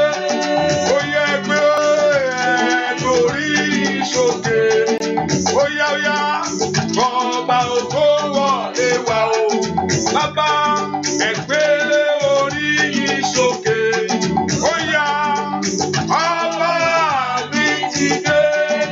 Mo sọ̀rọ̀ lórúkọ Jésù gbogbo ogun ẹgbẹ́ orí sókè. I say in the name of Jesus, every problem is bound. Gbogbo ìdè ẹ gbórí sókè lọ́wọ́ báyìí. Every battle be lifted up right now. Ẹ gbé orí yín sókè Jésù. Àwọn ọmọ ogun ló ní iṣẹ́ rẹ̀ lọ́wọ́ All báyìí. heaven is at work now. Gbogbo ojú ìkà ẹ gbé orí yín Every sókè. evil one be lifted up now. Gbogbo ọwọ́ gbọ́wọ́ ẹ gbé orí Every yín evil sókè. hand be lifted up now. Olúwa ọmọ ogun dé. Heaven is Oyè ọyọ ẹ gbé orí yín sókè o. Ọba ògo wọlé wá o. Ẹ gbé orí yín sókè. Ọba mi ti dé. Oyè ẹ gbé orí yín sókè. Ọba ògo wọlé wá o. Oyè ẹ gbé orí yín sókè. Oyè ọba mi ti dé. Ẹ gbé orí yín sókè o. Ọba ògo wọlé wá. Ẹ gbé orí yín sókè. Ọba mi ti dé. Ẹ gbé orí yín sókè. Ọba ògo wọlé wá. Ẹ gbé orí yín sókè. Bàbá ọba mi ti dé. Orin ẹ gbé orí yín sókè. Then lift up your heads. Gbogbo ilẹ̀kùn ẹnu ọ̀nà gbogbo. Every door be lifted up. Kí ni ìdí tó fi ní ká gbé orí wọn Why is sókè? he saying every door should be Kí lifted ayé up? ìlẹ́rìí bí wọ̀ lọ ní. So that your life will be able to Kí enter. ọ̀nà lè là ní. So that there will be doors. Ẹ pe orúkọ Jésù Call níbi the tẹ́ wà. name of Jesus where you Gbogbo are. ilẹ̀kùn gbogbo. Every door Èyí tó sí ayé mi mọ́ta. that fills up my life Gbogbo outside. ilẹ̀kùn gbogbo. Every door Èyí tó ṣe ìrìn àjò mi that mọ́ta. short my journey. Gbogbo ilẹ̀kùn gbogbo. Every door Èyí tí ń dí mi lọ́wọ́ àṣeyọrí mi. that is stopping me from Gbogbo progressing. ilẹ̀kùn gbogbo. Every door Èyí tí ń gbẹ oore sọnù. that is taking my Gbogbo good ilẹ̀kùn away. gbogbo. Every door Èyí tó ń fi ayé mi sí yẹ̀yẹ́. that is taking my Gbogbo life. ilẹ̀kùn gbogbo. Every door Èyí tó mú ẹ̀gàn wá lórí ayé mi. Ẹ gbé orí sókè lọ́wọ́lọ́wọ́ yìí. right now. Ẹ pọ orúkọ Jésù. Kí gbogbo ilẹ̀kùn náà. Ó gbé orí sókè. Gbogbo ilẹ̀kùn tó mọ gbogbo lé. Gbogbo ilẹ̀kùn tí ò jẹ́ kí èèyàn ló rùn lọ́wọ́. Gbogbo ilẹ̀kùn tí ò jẹ́ kí èèyàn débi tó yẹ kó dé. Ẹ gbé orí sókè lọ́wọ́lọ́wọ́. Amọ̀lẹ́ ńlá kó gbàdúrà. Orúkọ Jésù. Orúkọ Jésù. Ọba tó pọ̀ nípa agbára. Màkàpárù sàtàtẹ́lì kàtàyàbá. Ó yẹ fẹ́ kó lánàá kó gbàdúrà. Gbogbo ilẹ̀kùn gbogbo. Ètò sẹ́ ìrànlọ́wọ́ mọ́. Ètò tilẹ̀kùn rọ̀ mọ́ ìrànlọ́wọ́ mọ́ ayé rẹ̀. That lock the doors of help in your life. Gbogbo ilẹ̀kùn gbogbo. Ètò tilẹ̀kùn olùrànlọ́wọ́. Ní orúkọ Jésù. Ẹ gbé orí yín sókè. Gbogbo ilẹ̀kùn àìsàn àti àṣetì. Gbogbo ilẹ̀kùn àmúbọ́. Ní gbogbo ọ̀nà. Ọmọláńlá kó gbàdúrà. Ní orúkọ Jésù. Gbàdúrà lórúkọ Jésù Kristi. Olúwa wa. Amen. Wọ́n ní ká share èmi kọ́ mo tún We sọ. have been asked to share it. I'm not the one. Àwọn tó wà lórí láwọn ní ká share ẹ̀. It's people on the land that say you should share it. Bẹ́ẹ̀ ni ó sì dáa. And it is very good. Ẹ̀yin orí Facebook ẹ̀ ti share ẹ̀. Facebook, we are here to do that. Àtàwọn tó wà lórí YouTube ọ̀ náà ti And share those on ẹ̀ tó. YouTube, we are here to do that. Ó dáa láti polongo ìrere It is Jésù. good to speak, to evangelize the word of God. Èpè kọ́ ló fi ránṣẹ́ orin ló fi ránṣẹ́. You are not sending evil Torí things pé orúkọ to Jésù la kóra wa jọ. because it's the name of Because we Jesus are that here will in do the that. name of Jesus Christ. Ẹ pe orúkọ Jésù Call the sẹ́yìn. name of Jesus. A ní gbogbo ilẹ̀kùn ìdíwọ́. Every doors of disturbance. Gbogbo ilẹ̀kùn ìdíwọ́. Every doors of Gbogbo disturbances. ilẹ̀kùn ìdíwọ́ ní ayé mi. Every doors of disturbances. Gbogbo ilẹ̀kùn ìdíwọ́. Every doors of Ètí disturbances in bẹ my life. lójú ọ̀nà mi. That stays in my Ẹ life. palẹ̀ mọ́. Be cleared Ẹ up. gbé orí sókè. Be lifted up. Ẹ kúrò níwájú ọ̀nà mi Move sẹ́. away from my journey. Gbogbo ilẹ̀kùn tí ń fa orin mọ́ tó ń gba orin sọnù mọ́ mi lọ́wọ́. Every door that is dragging Gbogbo my ilẹ̀kùn tó ń goodness. fi ayé mi ṣe yẹ̀yẹ́. Every one that is making jest of Gbogbo my ilẹ̀kùn life. tó ń fi ẹ̀gàn ṣe Every mí. door that is making my gbọ́ life ọ̀rọ̀ difficult. Olúwa. Hear the voice Ó of the yẹ Lord. kó lójú ọ̀nà. Be moved Ọmọ away. Ọlọ́run ẹ lanu ká ẹ gbàdúrà. Orúkọ Jésù. Orúkọ Jésù. Sọ fún Ọlọ́run gbogbo ilẹ̀kùn tó ṣe eré mọ́ o. Ìkàbàgàbà ṣàǹtẹ̀lẹ̀ o. Gbogbo ilẹ̀kùn tó ṣe aláàánú máa yé mi. Gbogbo ilẹ̀kùn tó tì mí síta. Ìkàlàbàkà ṣàtàlàbàkàbà. Ètò mú oríire jìnnà. Ètí ò jẹ́ kí ayọ̀ mi kún. Gbogbo ilẹ̀kùn díwọ́. Ẹ gbọ́ ọ̀rọ̀ Olúwa. Ó yẹ kó ẹ pé Jésù mi tẹ́ wà. Màkàlì ẹ̀bàkú ṣàtàlàbà. gbogbo ilẹ̀kùn tí ayé tì mọ́ mi ẹ pé orúkọ Jésù andale boko shantaraba mantoko robo sonto tori kelebo. When I ask the Lord, Jehovah God to open those doors, the doors of failure must be removed, the door of stagnancy must be removed in the name of Jesus. The doors of disappointment must be removed ní orúkọ Jésù.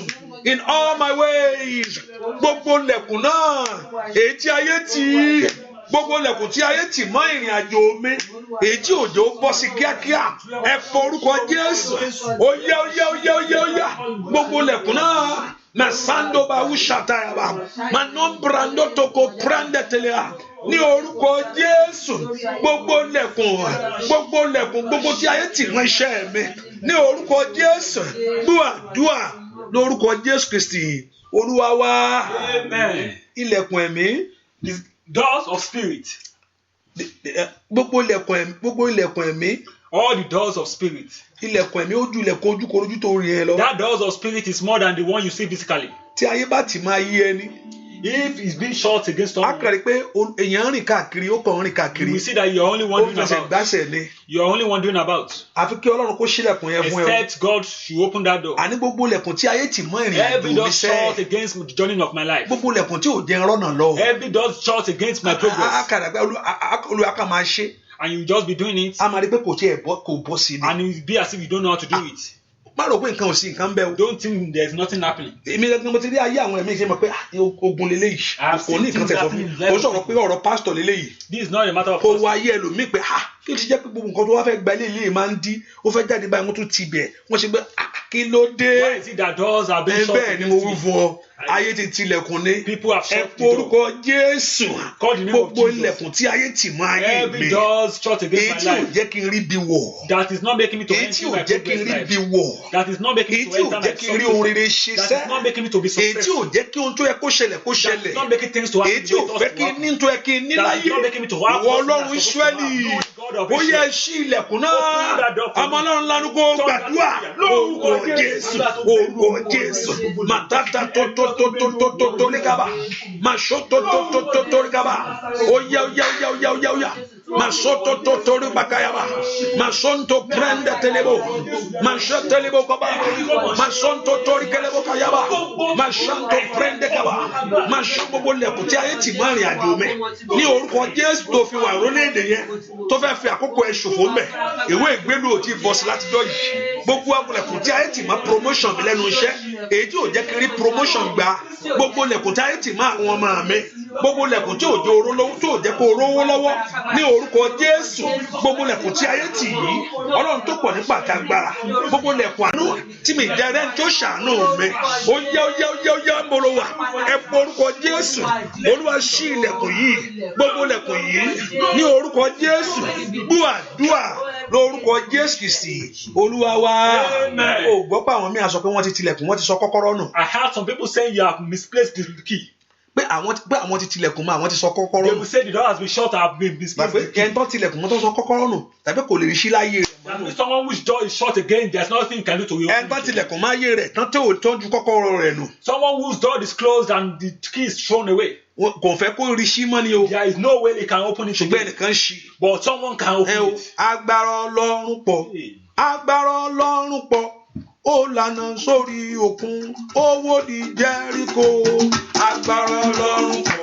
Agbára Ọlọ́run pọ̀. Ó lànà sórí òkun.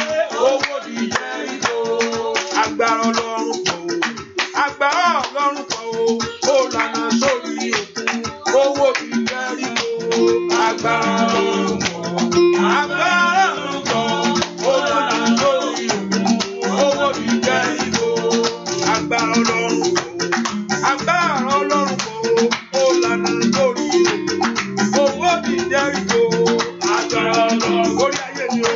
Agbára Ọlọ́run lórí iṣẹ́ rẹ̀. Ó lànà sórí òkun. Ó wó di Jẹ́ríkò. Agbára Ọlọ́run pọ̀.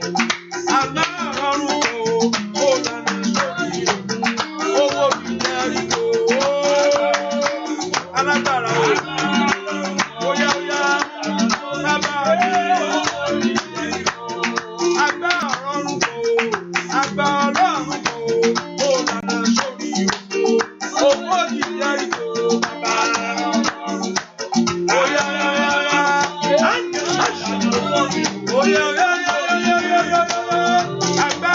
Ọlọ́run kò ó lànà sórí òkun di Jẹ́ríkò.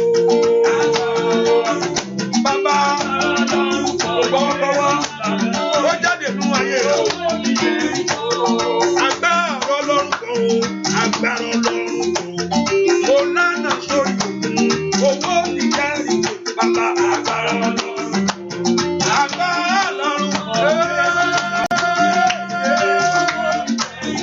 alágbára Ọlọ́run kò agbára Ọlọ́run kò ó lànà sórí òkun owó ní Jẹ́ríkò sá. Agbára Ọlọ́run kò ó lànà sórí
I can hear Dele vividly. I can hear Dele. Ó gbàdúrà fún ọ. I pray for you. Kò bá jẹ́ ọkọ rẹ ni. Be it your husband or your wife. Oríire ò ní bọ́ sọnù mọ́. Good things will not get lost from you. Oríire ò ní bọ́ sọnù mọ́. Good things will not get lost from you. Ayé rẹ̀ kò ní wọnú wàhálà. Your life will not be in danger again. Ayé rẹ̀ kò ní wọnú wàhálà. Your life will not be in confusion again. Ayé rẹ̀ kò ní wọnú ìdààmú. Your life will not be in confusion again. Kò bá again. jẹ́ ọkọ rẹ ni. Even if your husband. Minda kashandale abakasaida. Ọ̀run kó gbà lọ́wọ́ ìgbèkùn. May heaven help you. Ọ̀run kó tú sílẹ̀ lọ́wọ́ ìgbèkùn. May you be loose from bandage. Ọ̀run kó tú sílẹ̀ lọ́wọ́ ìgbèkùn.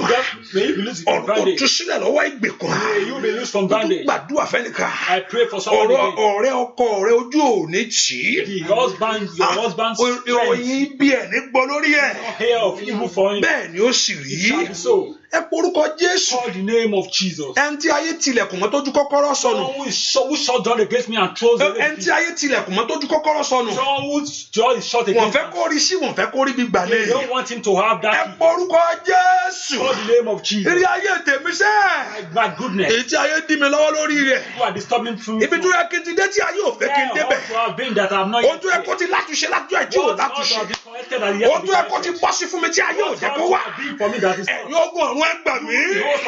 Ẹ bá ń jàjà ní ìjà ìṣẹ́gun. Ohun tí mo lé títí tí ọwọ́ mi ò bá. Ó yẹ gbè mí níjà. Àwọn ńlá kó gbàdúrà. Orúkọ Jésù. Orúkọ Jésù. Àní gbàdúrà kó sọ fún Ọlọ́run. Màtàkàkàkà bákàsára. Orí ò gbúdọ̀ sọnù máa yé rẹ lọ́wọ́. Gbogbo lẹ̀kùn tí ayé tì mọ́ mi. Ohun tó yẹ kó ti jẹ́ tèmi tí ayé òjò wá. Ohun tó ń dààmú lórí ẹ̀ tí ayé ò fẹ́ kó yànda fún wa. Ẹ pe orúkọ Jésù. Ó yá màkúlà bàkú sàtẹ́lìà.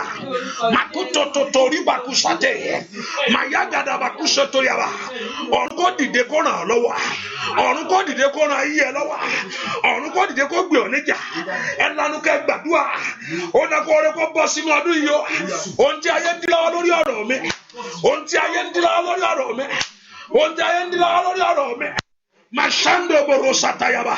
Dua lórúkọ Jésù Kristi.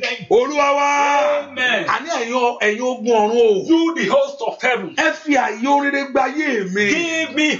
Give me like a chance for goodness. Kéèyàn fẹ́ wó lọ́wọ́ tí òòtá yóò fẹ́ kó rí ná. People I want to spend money and people don't want to. Òun wá ọmọ yóò fẹ́ kó rí bí. You are looking for China and you are here to get one. Ìwé ìgbélu tó ń napá tó ń nẹsẹ̀ sí ayé ò fẹ́ kó You bọ́ are here sí. to get your green card. Ẹ porúkọ Jésù Call the sẹ́. name of Jesus. Ẹ̀yin ogun ọ̀run You o. the host of heaven. Ẹ̀yin ogun ọ̀run You o. the host of heaven. Ọwọ́ yín láyé mi wà. So my life is in your hands. Ẹ fi àyè orere gbà mí. Give me a chance for good things in life. Oh, ẹ fi àyè orere gbà ayé Give mi. me the opportunity of good things in Ẹ life. fà àyè orere gbà mí. Give me that chance of good things in Ìwọ life. ọ̀nà mi là. My life is safe. Ọ̀nà onímọ̀jọ́. My God. Ọ̀nà ayé mi là. My God of life. Ó yẹ gbàdúrà. Orúkọ Jésù. Orúkọ Jésù. Ẹ fi àyè orere gbà mí lọ́dún yìí. Ẹ fi àyè orere gbà ayé àwọn ọmọ mi. Mẹ́kọ̀ọ́ pọ̀ orúkọ Jésù. Olúwa fàyè orere gbà mí. Mo fẹ́ bímọ. Mo fẹ́ lọ́kọ. Mo fẹ́ rí ìwé ìgbélú. Mo fẹ́ rí ayọ̀ lórí àwọn ọmọ mi gbogbo. Mo fẹ́ kó oore kó bọ́ sí fún mi. Èmi náà fẹ́ ṣe rere. Èmi náà fẹ́ kọ́kàn mi balẹ̀. Mo fẹ́ kó mú ìbànújẹ́ mi kúrò. Gbọ́ àdúrà lórúkọ Jésù Kristi. Olúwa wa. Mo fẹ́ kó kọrin. Jésù lọ́wọ́ rẹ̀ ló wà o. Bàbá lọ́wọ́ rẹ̀ ló wà sẹ́. Gbogbo agbára. Gbogbo agbára o Jésù lọ́wọ́ rẹ̀ ló wà. Jésù lọ́wọ́ rẹ̀ ló wà. Bàbá lọ́wọ́ rẹ̀ ló wà sẹ́ o. Gbogbo agbára. Confess it. Confess it. Oh yeah. Jésù lọ́wọ́ rẹ̀ ló wà o. Bàbá lọ́wọ́ rẹ̀ ló wà ló. Bàbá o. Jésù lọ́wọ́ rẹ̀ ló wà o. Bàbá lọ́wọ́ rẹ̀ ló wà sẹ́ o. Jésù. Jésù lọ́wọ́ rẹ̀ ló wà o. Bàbá lọ́wọ́ rẹ̀ ló wà sẹ́ o. Gbogbo agbára Jésù lọ́wọ́ rẹ̀ ló wà. Kò sí lọ́wọ́ òṣòwò, kò sí lọ́wọ́ àjẹ́ òṣèwò. Gbogbo agbára Jésù lọ́wọ́ rẹ̀ ló wà. Kò sí lọ́wọ́ àyè o, kò sí lọ́wọ́ ọ̀tá òṣèwò. Gbogbo agbára Jésù lọ́wọ́ rẹ̀ ló wà. Jésù lọ́wọ́ rẹ̀ ló wà o, bàbá lọ́wọ́ rẹ̀ ló wà sẹ́wọ́. Jésù lọ́wọ́ rẹ̀ ló wà. Kò sí lọ́wọ́ òṣòwò, kò sí lọ́wọ́ ẹ̀yẹ òṣèwò. Jésù lọ́wọ́ rẹ̀ ló wà. Jésù lọ́wọ́ rẹ̀ ló wà. Bàbá lọ́wọ́ rẹ̀ ló wà sẹ́wọ́. Jésù lọ́wọ́ rẹ̀ ló wà. Mo fẹ́ kó kọrin ẹ pẹ̀lú ìgbàgbọ́. Ó sọ nípa ìgbàgbọ́ tí bẹ́ẹ̀ ní orúkọ Olúwa ni. Jésù lọ́wọ́ rẹ̀ ló wà o. Bàbá lọ́wọ́ rẹ̀ ló wà sẹ́wọ́. Jésù lọ́wọ́ rẹ̀ ló wà. Kò sí lọ́wọ́ òṣòwò, kò sí lọ́wọ́ àjẹ́ o. Bàbá o. Jésù lọ́wọ́ rẹ̀ ló wà o. Bàbá. Jésù lọ́wọ́ rẹ̀ ló wà sá. Jésù lọ́wọ́ rẹ̀ ló wà o. Jésù lọ́wọ́ rẹ̀ ló wà o. Jésù lọ́wọ́ rẹ̀ ló wà o. Jésù lọ́wọ́ rẹ̀ ló wà o. Jésù lọ́wọ́ rẹ̀ ló wà sá. Jésù lọ́wọ́ rẹ̀ ló wà o. Jésù lọ́wọ́ rẹ̀ ló wà o. Báwo ló ṣe mọ̀ pé owó ẹ̀ ló wà? How do you know that every power is in his Ṣé o hand? ti pásítọ̀ yín sọ nìyẹn? Is that what your pastor is saying? Ẹ̀mí adé má máa dá wọn lóhùn. Mo ti rẹ̀ tó ń sọ pé Jésù ò lè ṣe nǹkan kan fún wọn, ẹ má dá wọn kàn ń tanra wọn jẹ. I have seen someone saying Jesus cannot do anything. They are only Pé deceiving. Jésù ò lè gbẹ kò sí nǹkan kan lọ́wọ́ Jésù. Jesus cannot save. There's nothing he has. ibà làyẹn fẹ́ mọ̀ pé nǹkan wà lọ́wọ́ People Jésù. now know that there's something in Mo the gbọ́ hand of ọ̀pọ̀lọpọ̀ Jesus. a máa jà pé Jésù ọwọ́ ẹ̀ ló wà, Jésù ọwọ́ ẹ̀ ló wà, kò sí kankan. Báwo ló ṣe wá mọ̀ sọ fún kí ni ẹ̀rí tiẹ̀ tó máa fi mọ̀ pé ọwọ́ What is Jésù your ló wà? testimony that know that everything is in the hand of Jesus? Ẹ̀rí tiẹ̀ ló máa fi sọ pé Is your testimony èmi tí mo jókòó yìí that I will say this person that is nǹkan báyìí ló standing. ṣẹlẹ̀ sí mi tí mo ké pe Jésù yìí. This is what happened to me and I called on Ó sì Jesus. dá mi lóhùn. And he answered. Ó ní ẹ̀rí rẹ̀. That is your testimony. Ó ní ẹ̀rí rẹ̀. That is your testimony. Tó o bá sọ pé Jésù Jésù ni màá lù ẹ́, ẹlòmíràn kan lè gba etí ẹlòmíràn pé tó mo lọ́wọ́ Jésù ló wà, mo lọ́wọ́ Jésù ló wà. Bẹ́ẹ̀ ni sọ̀rọ̀ Jésù ẹ̀ ò ṣe kankan fún ẹ. Some people can even slap you if you don't have your testimony with you. Ẹlòmíràn ó lè lu ẹlòmíràn pé torí pé ó ń gbèjà Jésù. Okay, some people can fight you because you are fighting for Jesus. No, ẹlòmíràn lè nà èèyàn torí pé ó ń gbèjà Jésù. Some people can fight. Yes, because it's. Some people can fight you because you are fighting for Jesus. Okay, yes, okay. Pé àní Jésù ẹ ò lè ṣe kankan fún ẹ. That there is nothing Jesus can do for you. Má tọrọ ẹ ń bẹ̀ yẹn máa Do not deceive. Jésù lè ṣe fún mi máa lù ẹ. Jésù lè ṣe fún mi kò lọ́rọ̀ ọjà. It's not a matter of fight. Ẹ̀rí rẹ ló kù kó wá It's sọ. your testimony Pé that màmá ní sùúrù ẹ gbọ́ mi dáadáa. Mama, listen to me. Èmi tó rí yìí nǹkan báyìí ló ṣẹlẹ̀ nú ayé This is mi what rí. happened to me before now. Jésù ni mo sátọ̀. I called on Ó Jesus sì gbà mí. and he answered. Èmi ló sọ pé wọn ò lè bímọ láyé o. I have said there, people have said that I Tí can mo no sọ pé longer kò sí give birth, ìrètí mọ́. that there is no hope Pé again. Jésù yìí náà mo ké But pè. it was this Jesus I called on Tó sì di ńlá fún mi. and he answered me. Ṣèbí ayé mọ̀ pé ó wà nú àdúrà yìí. People know you are in this O prayer. ti ṣí ẹ̀ sí wọn sẹ́. You have shared it. Ohun tó kù wọ́n ń béèrè èsì ló fẹ́ And gbọ́. what is left for you is O for ti them bó to ti ní give kó the ṣí ẹ̀ o ti testimony. ṣí ẹ̀. I have said you should share it. Èsì àdúrà ẹ̀ náà fẹ́ wá They wò. only want to see Wọ́n what ti you mọ̀ pé have ò tí ì lost. bímọ. They know you don't have Wọ́n children. mọ̀ pé ò ní ìwé ìgbélú. They know you don't have Ṣùgbọ́n mọ̀ pé good nǹkan kan wá mọ̀ nípa But rẹ̀. they know that Kó o sọ pé Jésù lolúwa ẹ̀. they know that you have Ìwọ Jesus. Jésù lónìí. You Jesus. Ó yá sọ agbára ẹ ní mímọ̀ lórí mi. Now let your power be known over Kí me. ayé mọ̀ pé mo ní ọ. Let people know I Ó have yá you. sọ agbára rẹ Let ní your mímọ̀. power be known in my Ó life. yá fi agbára rẹ. Show forth your Fún mi power. ní ẹ̀rí agbára ńlá. Èyí tí ó gbé orúkọ rẹ ga. Show forth your Fún glory. mi ní ẹ̀rí agbára ńlá. Èyí tí ayé òfin mọ̀ pé ó wà pẹ̀lú mi. Àmọ́ náà ńlá ni kò gbàdúrà. Orúkọ Jésù. Orúkọ Jésù. Ìwọ Ọlọ́run Ísírẹ́lì. Ìwọ Jésù sọ̀rọ̀ ẹ̀ di mímọ̀. Nínú ayé àwọn tó wọ́ ma. Nínú ayé tó wọ́kọ̀ níwájú ayé tó wọ́ àṣeyọrí. Orúkọ rẹ mú tọ̀ wá wọ́n. Mo mú orúkọ rẹ tó ayé àwọn èèyàn wá. Ó yá sọ̀rọ̀ ẹ̀ di mímọ̀. Agbára rẹ sọ di mímọ̀. Ìwọ Jésù Kristi Násárẹ́tì. Èyí tó ó ní gbogbo agbára yìí láti fún mi. Mẹ̀tọ́lì kàpárù sátayaba. Náà wọ agbára náà jáde lọ́wọ́lọ́wọ́. Ó ní gbogbo agbára yìí láti fi fún mi. Olúwa náà wọ agbára jáde lọ́wọ́lọ́wọ́. Gbogbo agbára yìí láti fi fún mi. Olúwa náà wọ agbára jáde lọ́wọ́lọ́wọ́. Ó ní gbogbo agbára yìí láti fi fún mi. Olúwa náà wọ agbára jáde lọ́wọ́lọ́wọ́. Ó ní gbogbo agbára yìí láti fi fún mi. Ní orúkọ Jésù lórí ọmọ yìí. Ní orúkọ Jésù lórí Bámidélé. Olúwa náà wọ agbára ńlá. Lórí Bámidélé.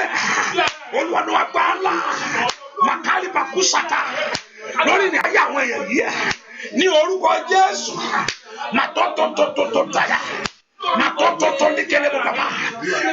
Búà lórúkọ Jésù Kristi. Olúwa wa. Ṣé yẹn lè máa jẹ́ mo nífẹ̀ẹ́? Money. Ìṣòro mo ní ló ń jẹ́ mo nífẹ̀ẹ́. Money for shortcut money.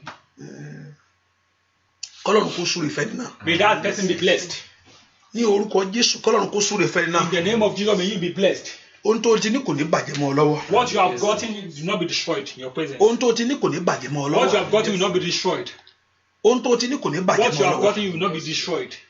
Ìrìn àjò rẹ lórúkọ Jésù kò ní dàrú. Your journey will not be any problem. Àní ẹ pé orúkọ Jésù gbogbo èèyàn sẹ́. Call the name of Jesus, everyone. Mo ní ẹ̀rí rẹ Your testimony. ẹ̀rí rẹ ní ìṣẹ́gun ẹ̀. Your testimony is your victory.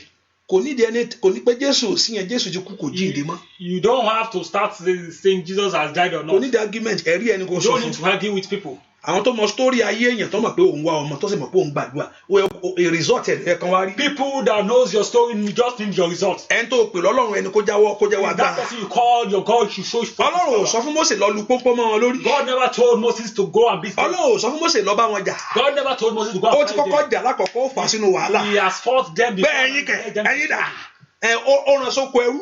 And he was sent out to 40 years ló fi jókòó He bẹ́ẹ̀. spent 40 years in torí slavery kò ní ẹ̀rí òkè because he never had that ṣùgbọ́n testimony. gbà tí Ọlọ́run fi ẹ̀rí But rẹ̀ when God showed testimony, tí Ọlọ́run fi ẹ̀rí agbára when God showed Fáráò àti Egypt Pharaoh and Egyptians, wọ́n mọ̀ pé Ọlọ́run wà they know there is wọ́n God. mọ̀ pé Mósè yàtọ̀ They know Moses is Olúwa sọ different. fún Mósè pé God told èmi ó Moses sọ ọ́ di Ọlọ́run lórí that I will make Fáráò you God over Pharaoh.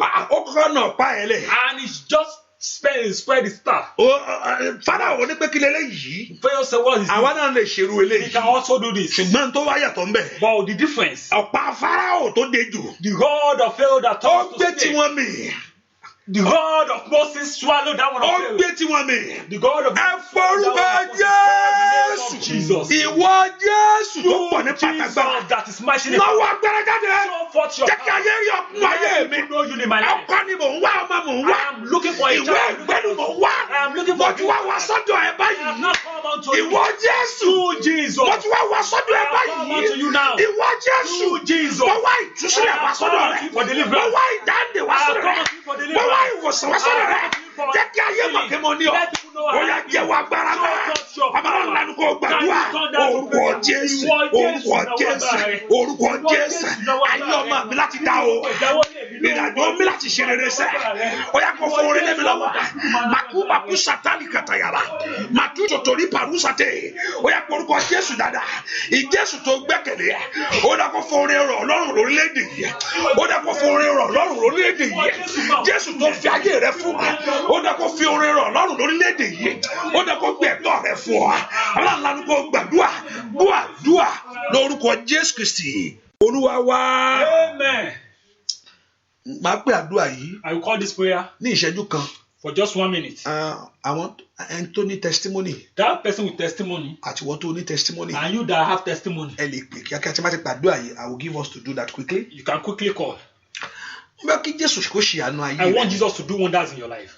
O ò gbúdọ̀ tó mọ̀ You must not know him káyé ẹ tó mọ̀ òṣì. and your life being in trouble or problem again. O ò gbúdọ̀ tó mọ̀ kí ayé ọmọ rẹ̀ má dára. You must not know him and the life of your Àní children ẹ will pé not be good. orúkọ Jésù sẹ́. Call the name of Ìwọ Jesus. Jésù. You, Jesus. Ó sọ pé a ti fi gbogbo agbára fún You ọ. said all power belongs to you. Ọ̀rọ̀ mi jẹ́ ó jọ lójú lónìí. Father, let my will. Àwọn ọmọ ẹ̀yìn wọ́n sọ fún Jésù pé The disciple told let Jesus, our life be precious in your sight. jẹ́ kí ayé wa kí ó jọjú níwájú rẹ̀. Ó yá gbà wá. We are in problem Ẹ now. pé orúkọ Jésù. Call the name of Jesus. Olúwa gbà mí lọ́wọ́ ìjì tí ń fi ayé mi lọ Save yìí. me from this problem. Ìjì tó fẹ́ fi ayé ọmọ mi dànù. Save me from this storm. Ìjì tí ò fẹ́ kí n rọ́mọ bí láyé. Save me from this storm of Ìjì tí ò fẹ́ kí ìyanu tèmi ṣẹlẹ̀. Save me from Ó this ní ohun storm. gbogbo ní ṣe fún ọ. You can do all Ó things. ní ohun gbogbo ní ṣe You fún ọ. say you can do all Ó sọ things. fún pé ohun gbogbo ní ṣe fún ẹni tó bá gbàgbọ́. You say everything. Ẹjọ́ ṣeé ṣe fún Father, let it mi. be possible for you Kémi today. náà róore So tọ́ka that sí. I will be able to point at good Ẹjọ́ things. ṣeé ṣe fún mi Let it láyé. be possible for me. Kémi náà rí bí gbà. That I will know Ẹjọ́ ṣeé ṣe fún mi. Let it be possible for Kémi me. náà nàró. So that I will start. Kí ayé mi dìde. that my life will Ó yá ọmọ lánàá gbàdúrà. Orúkọ Jésù. Orúkọ Jésù. Àní ẹjọ́ ṣeé ṣe fún mi o. Màkàbà rúṣà tó bá rúṣà tà. Manuba ruka biu sate. Ikatani katakata ya. Mo robo ko boru mo sata. Sọ fún Jésù sẹ́. Ẹjọ́ ṣeé ṣe fún mi. Dúà lórúkọ Jésù Kristi. Olúwa wa.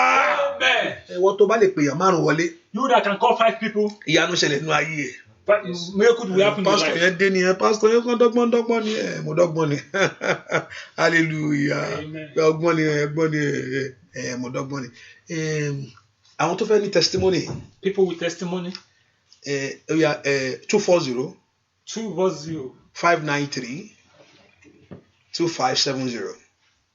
So arábìnrin tó fẹ́ jẹ́rìí yẹn náà wọ́n lè pè nísìn bó ti bá ṣe ń pè so àwòlò kàtí ti máa lajúlẹ̀ láti máa wò so in case tó bá pè kí n lè rí ẹ porúkọ okay let me see ẹ porúkọ Jésù sẹ́ Call the name of Jesus. ìwọ Jésù dá mi láre You, Jesus, give me freedom today. ìwọ Jésù ṣe mí ní ògo You, Jesus, glorify my life today. ìwọ Jésù dá mi láre You, Jesus, give me freedom today. ìwọ Jésù ṣe mí ní ògo You, Jesus, glorify my life today. ìwọ Jésù dá mi láre You, Jesus, save my life today. ìwọ Jésù ṣe mí lógo You, Jesus, glorify my life today. ìwọ Jésù dá mi ní àárẹ̀ You, Jesus, Ìwọ Jésù ṣe mí ní ògo. You, Jesus, glorify my life today. Ṣe mí ní ògo rere. Glorify my life for good Ẹ things. fi ẹwà ńlá hàn lórí ayé Show mi. your beauty in my life. Jẹ́ kí n rí ìyanu tèmi Let me sẹ́. see that miracle today. Ayé mi jó rí ìtàn rere Let pa. my life be able to tell a Ẹ good má story. jẹ́ ń jìyà kú. Don't let me suffer till Ẹ má death. jẹ́ ń bá lè kú. Don't let me die till Ẹ má death. jẹ́ ń jìyà kú. Don't let me suffer till death. Orúkọ Jésù dáadáa. Call the name of Ẹ má jẹ́ ń Jesus. jìyà kú. Call the name. Don't let me Ẹ suffer má till jẹ́ ń death. mọ ìbànújẹ́ Don't láyé let me mi. no problem in Ẹ má life. jẹ́ ń mọ̀fọ̀ láyé Don't mi. let me no Ẹ poverty pọ in orúkọ life. Jésù. Call the name of Tèmi ò gbúdọ̀ Jesus. burú. My home must not be Tèmi a ò gbúdọ̀ problem. bàjẹ́. My home must not be Ẹ fọwọ́ destroyed. agbára hàn. Show forth Ẹ your fọwọ́ power. ògo hàn. Show forth your Ẹ glory. fọwọ́ ẹwà Show hàn. forth your beauty. Ẹ fọwọ́ ògo hàn Show lórí forth ayé your mi. beauty in my Àmọ́ life. Ọlọ́run lanu kó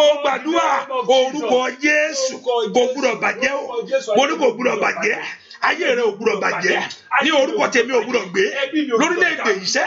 Ní orúkọ Jésù. Orí rẹ ò gbúdọ̀ sọnù. Orí rẹ ò gbúdọ̀ bàjẹ́. Orí rẹ ò gbúdọ̀ sọnù. Orí rẹ ò gbúdọ̀ bàjẹ́. Gbúàdúà lórúkọ Jésù Kristi Olúwa wa. Hello, ọ̀sán ni àárọ̀. Ẹ káàárọ̀ mà. Ẹ káàsán. Ẹ lẹ́ mà. Yes, sir. Yes, Mo ma. fẹ́ jẹ́rìí sí agbára. Yes, à ń gbọ́ yín mà. Mo fẹ́ jẹ́rìí sí agbára náà. À ń gbọ́ yín mà. Ṣùgbọ́n kí n tó sọ ẹ̀rí mi fún tọ́lọ́run ṣe nírọ̀lẹ́ àná nínú ayé mi, mo fẹ́ kọ orin yìí láti fi dúpẹ́.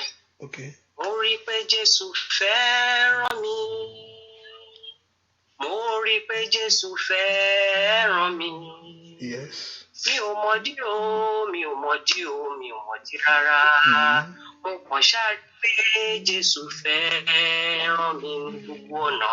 Ẹ ṣé ní gbogbo ọ̀nà. Ẹ ṣé o bàbá. Mo dúpẹ́ lọ́wọ́ Ọlọ́run bàbá, Ọlọ́run ọmọ, Ọlọ́run ẹ̀mí mímọ́.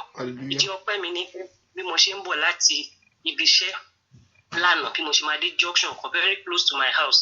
Ọmọ náà fẹ́ sọdá níwájú mọ́tò. Mo rò pé ó ti sọdá tán ni ó kàn déédéé dúró suddenly níwájú mọ́tò. Bí mo kàn ṣe ní kí n múùbù díẹ̀, ọmọ yẹn ṣe ṣubú nìyẹn. Ó ṣubú, bírèkì ti máa máàjì báyìí, ẹsẹ̀ ọmọ yẹn ló dúró lé lórí. But fortunately for me, it was just on her toe ní kíní yẹn dúró sí, wọ́n bá mi yọ. I was just so surprised pé báwo ni irú nǹkan báyìí ṣe lè ṣẹlẹ̀. Àwọn èrò ti pé jọ, wọ́n ti ń sọ pé ẹ má jẹ́ olè, ẹ má jẹ́ oṣù, ẹ má jẹ́ oṣù. Báwọn èèyàn ṣáà mo ní mi ì lè lọ. Mo ra lọ dúró sí kíní yẹn, létà làwọn èèyàn ní èèyàn Ọlọ́run lélẹ̀ ẹ fílẹ̀, kò sí ohun tó máa ṣe. Mo débẹ̀, kò sí nǹkan kan tó ṣe ọmọ yẹn ju ẹsẹ̀ yẹn lọ. Èmi gan bí mo ṣe tún wá ń gbọ̀n làwọn èèyàn ní ẹ má gbọ̀n madam, ẹ dúró, Ọlọ́run ti ṣẹ́gun fún yín. Ẹ kàn ṣáà gbọmọ yẹn gbé lọ sí kíní. Ìgbà nǹkan tó ẹlẹ́ẹ̀kejì tí mo tún wá rí tọ́lọ́run tún wá ṣe, mi ò mọ máa yẹn rí from anywhere bí áńgẹ́lì tọ́lọ́run kan dédé sọ̀kalẹ̀ nírọ̀lẹ́ àná yẹn. Bí mo ṣe bí kíní yẹn ṣe ṣe láti ìgbà tó ti ṣẹlẹ̀ nírọ̀lẹ́ yẹn títí dá lẹ́tọ̀ fi treat ọmọ yẹn tó máa yẹn dúró, ó ní òun máa dúró, òun ò ní lọ síbi kankan lọ́ọ̀sìpítù yẹn. Ẹlẹ́ẹ̀kẹta tọ́lọ́run tún ṣe ìgbà tó tún máa pe màmá ọ̀hún àti bàbá ọmọ yẹn lórí fóònù, àwọn méjèèjì tó bẹ̀rẹ̀ sí ní dúpẹ́ lọ́wọ́ mi bíi pé mo ṣe wọ́n favour. Ọlọ́run kọ́ ṣáà mọ everything work together for my good. Mo tún mú owó jáde pé mo tún èmi ni máa san medical bill ọmọ náà. Wọ́n tún ní rárá pé ká ní mo sá lọ ńkọ́, pé tí mo tiẹ̀ lè bá wọn gbọ́ mọ́ àwọn tí mo kàn ń wò Ọlọ́run ṣé pé máa ń ṣe nǹkan lélẹ̀. I was just so perplexed. Wọ́n tún délé, wọ́n tún bèèrè lọ́wọ́ mi pé and the woman did not shout, the man did not shout, and people did not mob you, knowing fully well the way the Lagos State is and every other thing. I was just wondering, Lord, is this how you do your thing?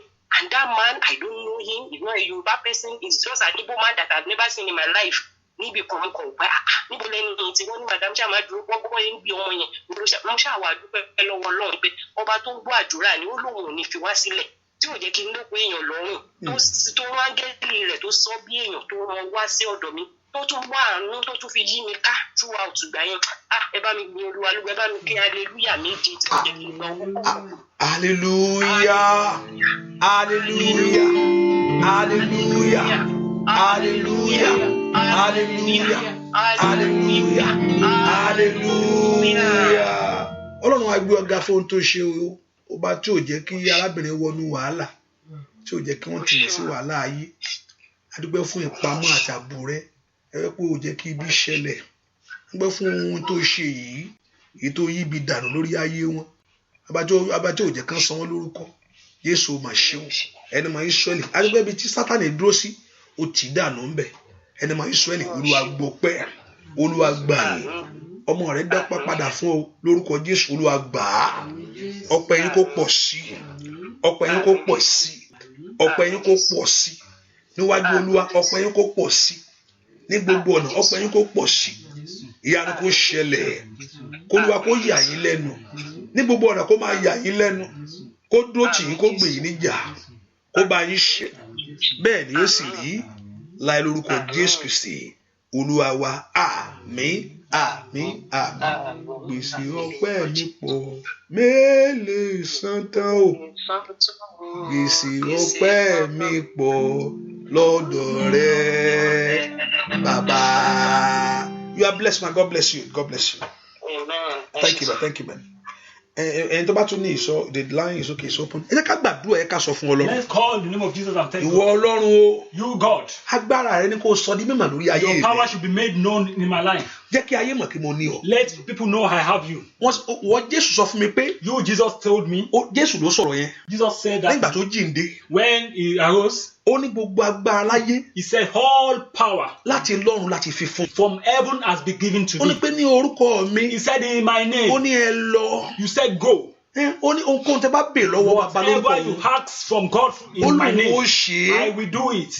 Ó lóun ó He ṣe é. said, I will do it. Bí a ṣe tèmi fún èmi náà. Now do my own for me. Ẹ sọ mí dọlọ́mọ láyé. Make me have child in life. Ó yẹ ẹ ṣe tèmi náà fún èmi Do náà. my own for me in life. Ẹ jẹ́ kí n jèrè ọmọ tí mo bí. Let me have the reward of that. Ẹ ṣe tèmi children I náà have. fún èmi náà. Do my own Ẹ for má me. jẹ́ kí ọ̀nà mi dàrú. Don't let my life be Ẹ confused ṣe tèmi again. náà fún èmi Do náà. my own for me. Gbogbo àwọn òkùnkùn àtàwọn Every ibi. evil hand in my Kó life. pòórá lórí ayé mi. Destroyed in my life. Ẹ ṣe tèmi náà fún èmi náà. For me. Ìwọ ilẹ̀kùn tí ayé tì. You door that is Ó yẹ ẹjọ́ ṣí sílẹ̀. Ọmọ Ọlọ́run lanu kó gbàdúrà. Orúkọ Jésù, orúkọ Jésù. Sọ fún Jésù yìí kó náwó agbára rẹ̀. Màwúrà bàkú sátánì kàbàyàrà. Sọ fún Jésù kó dìde kó ṣe ìyanu yìí. Alẹ́ kúra bàkú santali àrà. Mọ̀lọ́bẹ̀ rúṣọ̀tò bẹ̀rù sàtẹ̀. Ó yà pọ̀ orúkọ Jésù. Ìwọ Jésù ṣe o. Jésù ṣe. Jésù ṣe. Olúwa ṣe. Olúwa ṣe. Olúwa ṣe. Olúwa ṣe. Olúwa ṣe. Olúwa ṣe. Olúwa ṣe. Olúwa ṣe. Olúwa ṣe. Olúwa ṣe. Olúwa ṣe. Ọ̀nà àbáyọ là. Ọ̀nà ìyanu là. Ọ̀nà ògo là. Gba ògo bàbá. Gba ògo. Gba ògo. Gba ògo yìí. Gba ògo yìí. Lórí ọmọ mi ni. Gba ògo yìí. Lórí ọkọ mi ni. Gba ògo yìí. Gbọ́ àdúrà lórúkọ Jésù Kristi. Olúwa wa. Amen. Kò ń wọlé tán kó wá máa gbàdúrà. You have to enter and start praying. Kò ń wọlé tán kó tó máa gbàdúrà. It's not good for evil to enter before you start praying. Kò ń dé tán ẹjẹ́ ó dé tán ẹ jẹ́ kí n dé kí n mọ̀ bó ṣe rí náà kí n tó mọ̀ bó ń It's ṣe. not good for that evil things to good way against you Kó before má you bàa start dé ló praying. fi ń bọ́ lọ́run sọ̀rọ̀ yìí. So you have to start praying before things of evil start happening to you. Kò síbi tí Ọlọ́run ò lè yí dànù. There's no evil God cannot cast away. Kò síbi tí Ọlọ́run ò lè yí dànù. There's no evil God cannot cast away. Kò sẹ̀ sí ibi kékeré kò sí ibi ńlá o. And there's no small evil or big evil. Má fàyè gbani kó jẹ́ kékeré Do báyìí. not allow Á it. di nǹkan mọ́lú ẹ̀ It lọ́wọ́. can become big. Irú ohun tá a gbọ́ nìsín. Ẹgbẹ́ ẹ lábìyàn káwọn ọmọ mo ti rí ibi tán ti nàyàn pa Nàìjíríà rí o. Dáadáa wọ́n nà papọ̀ atakọ́ tó mọ̀ pé wọ́n nà ẹ̀mí bọ́nú ẹ̀ ó bọ́ lẹ́nu ẹ̀ yẹn báyìí ni. Ẹlòmíì wọ́n dẹ̀ ti ní ẹlòmíì pàtọ́ nà pàtọ́ wọn pé àkùdẹ̀ tó bẹ́ẹ̀ o. Some people are Gbogbo wọn àwọn tó death. olúkàkú bẹ̀ sí lọ. Kò síbi kékeré kò sì sí di There's no ńlá. small evil, there's no big Kò evil. sábà àkóbá kékeré àkóbá mi ó ti tẹ lòmíì sẹ́wọ̀n títí ayé ẹ̀. Implication is implication, there's no small Òun implication. dúpẹ́ pé ẹ máa gbàdúrà. That's why you have to pray. Ìdí májò wọlé kó o tó máa Don't wí. let evil enter before you start praying. Àtọmọ yẹn kékeré tó jójóró tó gbé dání Even kékeré that your yẹn small children. tó wò pé ọmọ kékeré ni ó sì mú fídà. That you think that is a small Àdúrà child. wà lórí ẹbí nǹkan mi. You have to pray over Kó o it. máa gbà ni. You have to start Kó o máa praying. jù ni. You have to pray. Bẹ́ẹ̀ ni Pray. torí Sátánì ẹni bí ni. Because Satan is an evil person. Májò wọlé tán kó o tó ké pọ̀ lọ́rùn. Don't let it enter before you start Ẹni tó sọ praying. pé kó o máa gbàdúrà má sí má sàárẹ̀. Someone I say you should not Ó pray. máa ń tó wí fún wa. He knows what he's saying. Ayé rẹ̀ ò ní Your bàjẹ́. life will not be destroyed. Ọ̀rẹ́ mo gbọ́ tán ẹnìkan. I heard someone's story this Ó morning. bà mí nú jẹ́ I lọ́pọ̀lọpọ̀. was embittered. O ò ní dálá àbọ̀ ara You will láyé. not become. Ohun rere ò ní sọnù mọ́ ọ lọ́wọ́. Amen. Ohun rere ò ní bàjẹ́ mọ́ ọ lọ́wọ́. Amen. Àní ẹ pọ orúkọ Jésù. Touch the name of Jesus. Àní ṣé kó má bàa bàjẹ́ mo fọ̀rọ̀ mi So lọ. that you will not. So Kó má bàa bàjẹ́. that my life will not be destroyed. That's Mo what I'm fọ̀rọ̀ telling ayé you mi now. lọ. I'm telling you now. Kó má bàa tì mí. So that I will not be put to shame. Mo fi ayé mi I sọ́dọ̀ rẹ̀. am telling you now. Níbi ìsájì rẹ̀ mo I sá have sí o. run unto you now. Lábẹ́ òjìji I rẹ̀ mo have wà. run unto shout. Ọ̀run àgbà mi. You ẹ má jò dúró tì mí, ẹ má jò bàjẹ́ fún mi, ẹ má jẹ́ ọ̀rọ̀ mi dúdúrú, ẹ má jẹ́ sunkún lórí ọmọ, ìkà ẹ má jẹ́ igbe ọ̀fọ̀ kó wọlé mi. Ó yá bolo wa, ó yá gbàdúrà orúkọ Jésù, orúkọ Jésù. Olúwa kó má bàjẹ́ ní fọ̀rọ̀ mi lọ́wọ́, kí má bàa dànù ní orúkọ Jésù, kí má bàa wá láṣetì. Ó yá Jésù, ó yá yanjú ọ̀rọ̀ mi fún mi, ó yá yanjú ọ̀rọ̀ mi fún mi. Ìwọ tí mo gbẹ́kẹ̀lé, ó yá gbàdúrà lórúkọ Jésù Kristi Olúwa wa. Jẹ́ kádúrà mi gbà, Olúwa jẹ́ kádúrà mi gbà, Ọlọ́run má jẹ́ kí Èṣù fìyà jẹ mí láyé. Jẹ́ kádúrà mi gbà, Olúwa. Èṣù gbọ́dọ̀ fìyà jẹ ọ́. Satan must not suffer you. Bàbá jẹ́ kádúrà mi gbà, Olúwa o. Jẹ́ kádúrà mi gbà, Ọlọ́run má jẹ́ kí Èṣù fìyà jẹ mí sẹ́. Jẹ́ kádúrà mi gbà, Olúwa. Ó yá o, jẹ́ kádúrà mi gbà, Olúwa.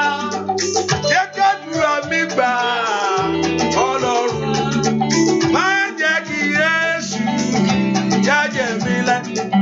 Jẹ́ kádúrà mi gbà, Olúwa. Ayé ti mọ̀ kó gbàdúrà. Gbogbo ìgbà lórí ẹ lórí Facebook àti ẹ ti débẹ̀ again náà. Máa yẹn tuntun wọ bẹ̀yẹn o, oríṣi ó ti wà níwájú onígbẹ́dẹ́ ó máa ṣí àkíní ẹ̀ nísìn. Ayé ti mọ̀ pé òun lọ ṣọ́ọ̀ṣì máa wo very soon sísá yẹn máa kọjá. Báwo ló ṣe mọ̀? Mo mọ̀ ó máa ń kọjá ṣọ́ọ̀ṣì yẹn ló máa ń dùnkù sí. Ọlọ́run má jẹ́ kí Èṣù fìyà jẹ mí sẹ́. Jẹ́ kádúrà mi gbà, ó yá o. Jẹ́ kádúrà mi gbà, Olúwa. Jẹ́ kádúrà mi gbà, Ọlọ́run má jẹ́ kí Èṣù fìyà jẹ mí sẹ́. Jẹ́ kádúrà mi gbà, Olúwa. Olú Ọlọ́run wá sẹ́. Mo fẹ́ kó dáyé àwọn èèyàn yìí lóhùn. Gbogbo ọ̀nà kó là fún ayé rẹ̀ wò. Má jẹ́ kí Èṣù má mi lójú. Jẹ́ kádúrà mi gbà, ó yá o. Jẹ́ kádúrà mi gbà, Olúwa. Jẹ́ kádúrà mi gbà, Ọlọ́run má jẹ́ kí Èṣù fìyà jẹ mí sẹ́ o. Jẹ́ kádúrà mi gbà, Olúwa. Má jẹ́ kí Èṣù fìyà jẹ mí. Jẹ́ kádúrà mi gbà, ó yá o. Má jẹ́ kí Èṣù bá mi lójú o.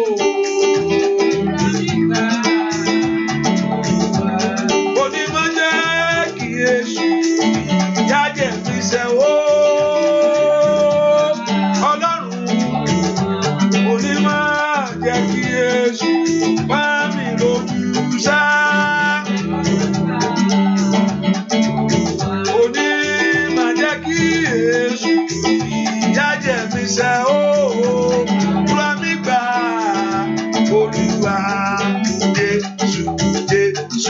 Ṣàánú fún mi, ó ní Jésù gbọ́ mi o, ó yá Jésù ṣàánú fún mi, bàbá Jésù gbọ́rọ̀ mi o, ó ní Jésù o, ṣàánú fáyé mi, ó ní Jésù gbọ́rọ̀, ó yá o, Jésù ṣàánú fún mi, bàbá.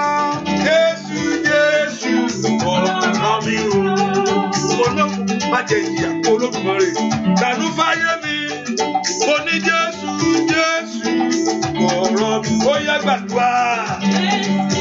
Oore tí ọkàn rẹ fẹ́, ó ṣàánú fún ayé rẹ o, mo ní Jésù ọ̀rọ̀ mi o, mo ní Jésù ṣàánú fọ́mọ mi, mo ní Jésù Jésù ọ̀rọ̀ mi. Ó yá sọ fún Ọlọ́run. Jésù Jésù ṣàánú fún mi. Bàbá Jésù Jésù ọ̀rọ̀ mi o. Mo ní Jésù Jésù o. Mo ní ṣàánú fún lẹ́mi o. Mo ní Jésù Jésù ọ̀rọ̀ mi. Ó yá sọ fún Ọlọ́run o. Ṣàánú fún mi. Bàbá Jésù Jésù ọ̀rọ̀ mi.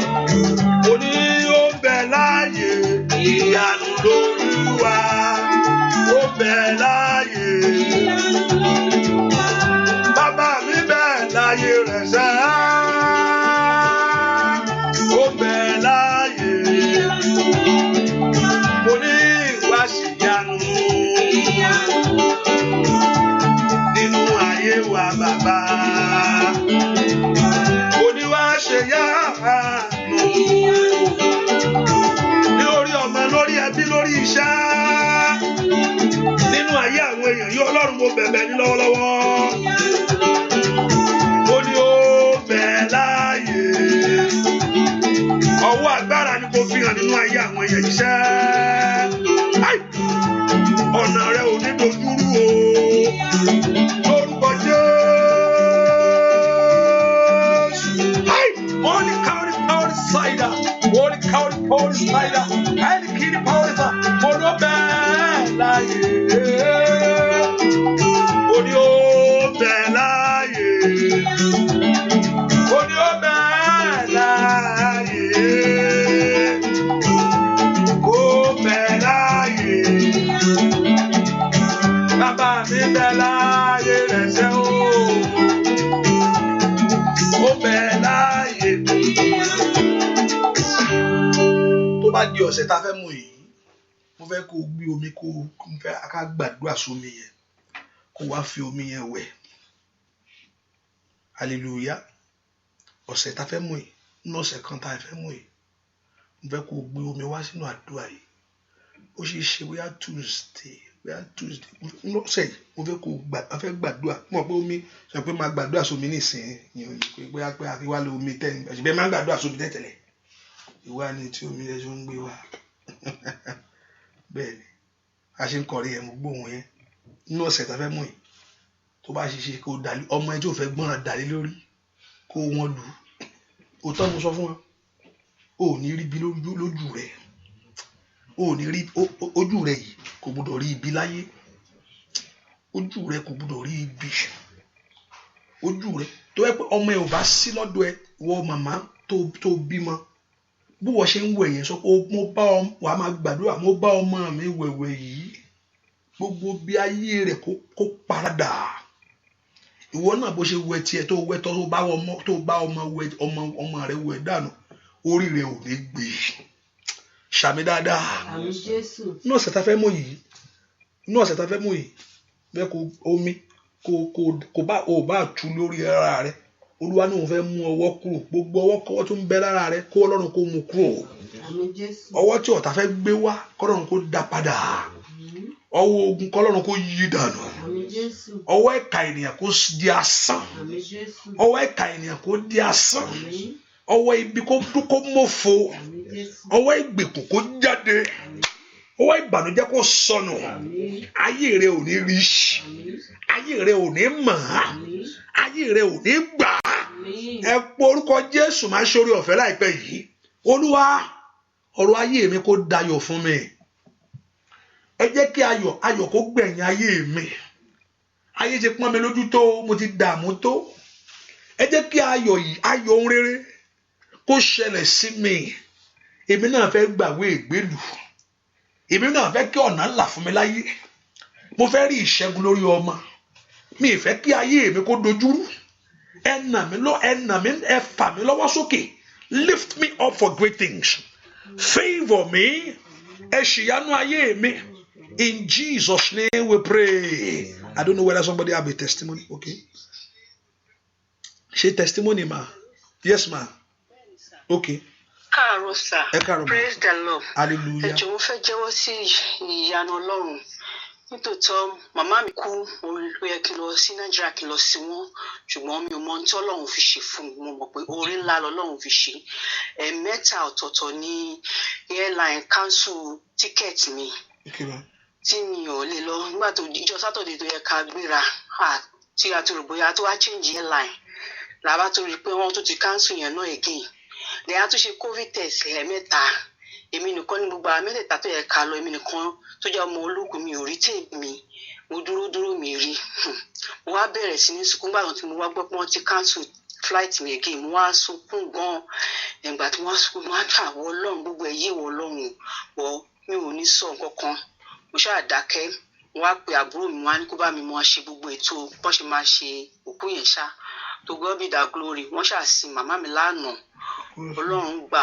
kóso gbogbo àwọn tó ti ń retí mi wọ́n wá ń béèrè pé where is she ṣùgbọ́n gbogbo ìbànújẹ́ wọn ó dà lé wọn lórí ìyẹn mo wá fi dúpẹ́ lọ́wọ́ Ọlọ́run pé Ọlọ́run ṣeun ó jẹ́ kí màmá mi fi ayọ̀ lọ sọ́run ó sùn rè àwa tó dẹ̀ fi sílẹ̀ kúlúwa kó dáàbò wò mí àti àwọn ọmọ mi àtọkọ mi àti àwọn afẹ́nifẹ́re mi so mo fi léyìn dúpẹ́ lọ́wọ́ Ọlọ́run pé Ọlọ́run ṣeun tó kó mi yọ nínú ewu tí mi ò mọ̀ ṣùgbọ́n mo mọ̀ pé gbogbo ẹ̀ máa tó wá hàn sí ayé ó máa tó wá hàn sí mi létí tàbọ̀ mo ṣáà dúpẹ́ lọ́wọ́ Ọlọ́run ẹ ṣé sàmúlẹ̀ dúpẹ́ fún àdúrà tẹ gbà fún mi tẹ́ni kí n gbà torí àwẹ̀ yẹn ọjọ́ kan lẹ́ni kí n gbà ṣùgbọ́n mo fi gba ọjọ́ mẹ́ta òun gbogbo eléyìí wá ṣẹlẹ̀ ló àṣírí tú síta báyìí ẹ ṣé gan sàmú dúpẹ́ sà iṣẹ́ ìrànṣẹ́ yóò ní bàjẹ́ kílẹ̀ wa máa lọ lórúkọ Jésù ẹ ṣé gan mo dúpẹ́ àti ẹ̀yàn àti ìdílé yín o àbọ̀ Ọlọ́run máa jẹ́ fún yín sir thank you very much sir mo appreciate yín sir ẹ ṣé gan sir thank God for everything ẹ ṣé sir bá mi kí hallelujah méje fún Ọlọ́run pé ó ṣeun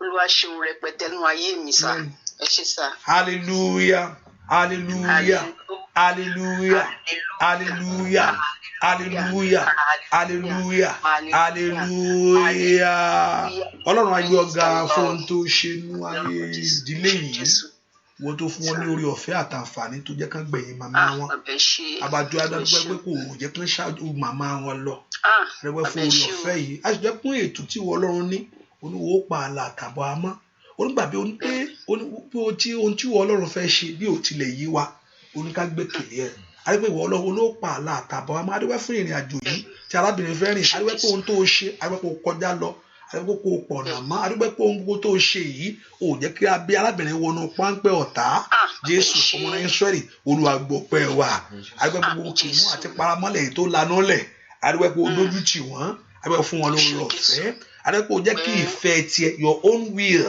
your perfect will prevail over this journey bóyá pé àwọn tẹ̀tí fún àwọn á lọ ṣùgbọ́n your perfect will ìfẹ́ tiẹ̀ ṣe lórí ìrìn àjò yìí ètò mú ọpẹ́ jáde ẹni máa ń Ísírẹ́lì Olúwa gbọpẹ́ mo wá gbàdúrà ní orúkọ Jésù mo ní kí Ọlọ́run kó dúró tì yín ní orúkọ Jésù ìgbà tí Ọlọ́run dá èèyàn á fi ọmọ sí ọwọ́ màmá ẹ̀ àti ọwọ́ bàbá ẹni pé kẹ́ ẹ máa tọ́jú ẹ̀ ṣùgbọ́n bàbá ti lọ báyìí nìsín ẹni máa ń Ísírẹ́lì lórúkọ Jésù kó bẹ̀ sí tọ́jú yín mọ̀ pé náà ló ń tọ́jú yín lọ́wọ́ màmá lórúkọ Jésù kẹ́ ẹ rí ní gbogbo ọ̀nà kẹ́rí gbogbo ọ̀nà kí ìdílé kó wà lálàáfíà ní orúkọ Jésù bẹ́ẹ̀ ni ó sì rí Jésù Olúwa wa àmín àmín àmín lórúkọ Jésù Kristi Olúwa wa àmín. God bless you ma, God bless you ma, yes ma. ẹ bá ń kí àwọn ìyàwó iná àti àwọn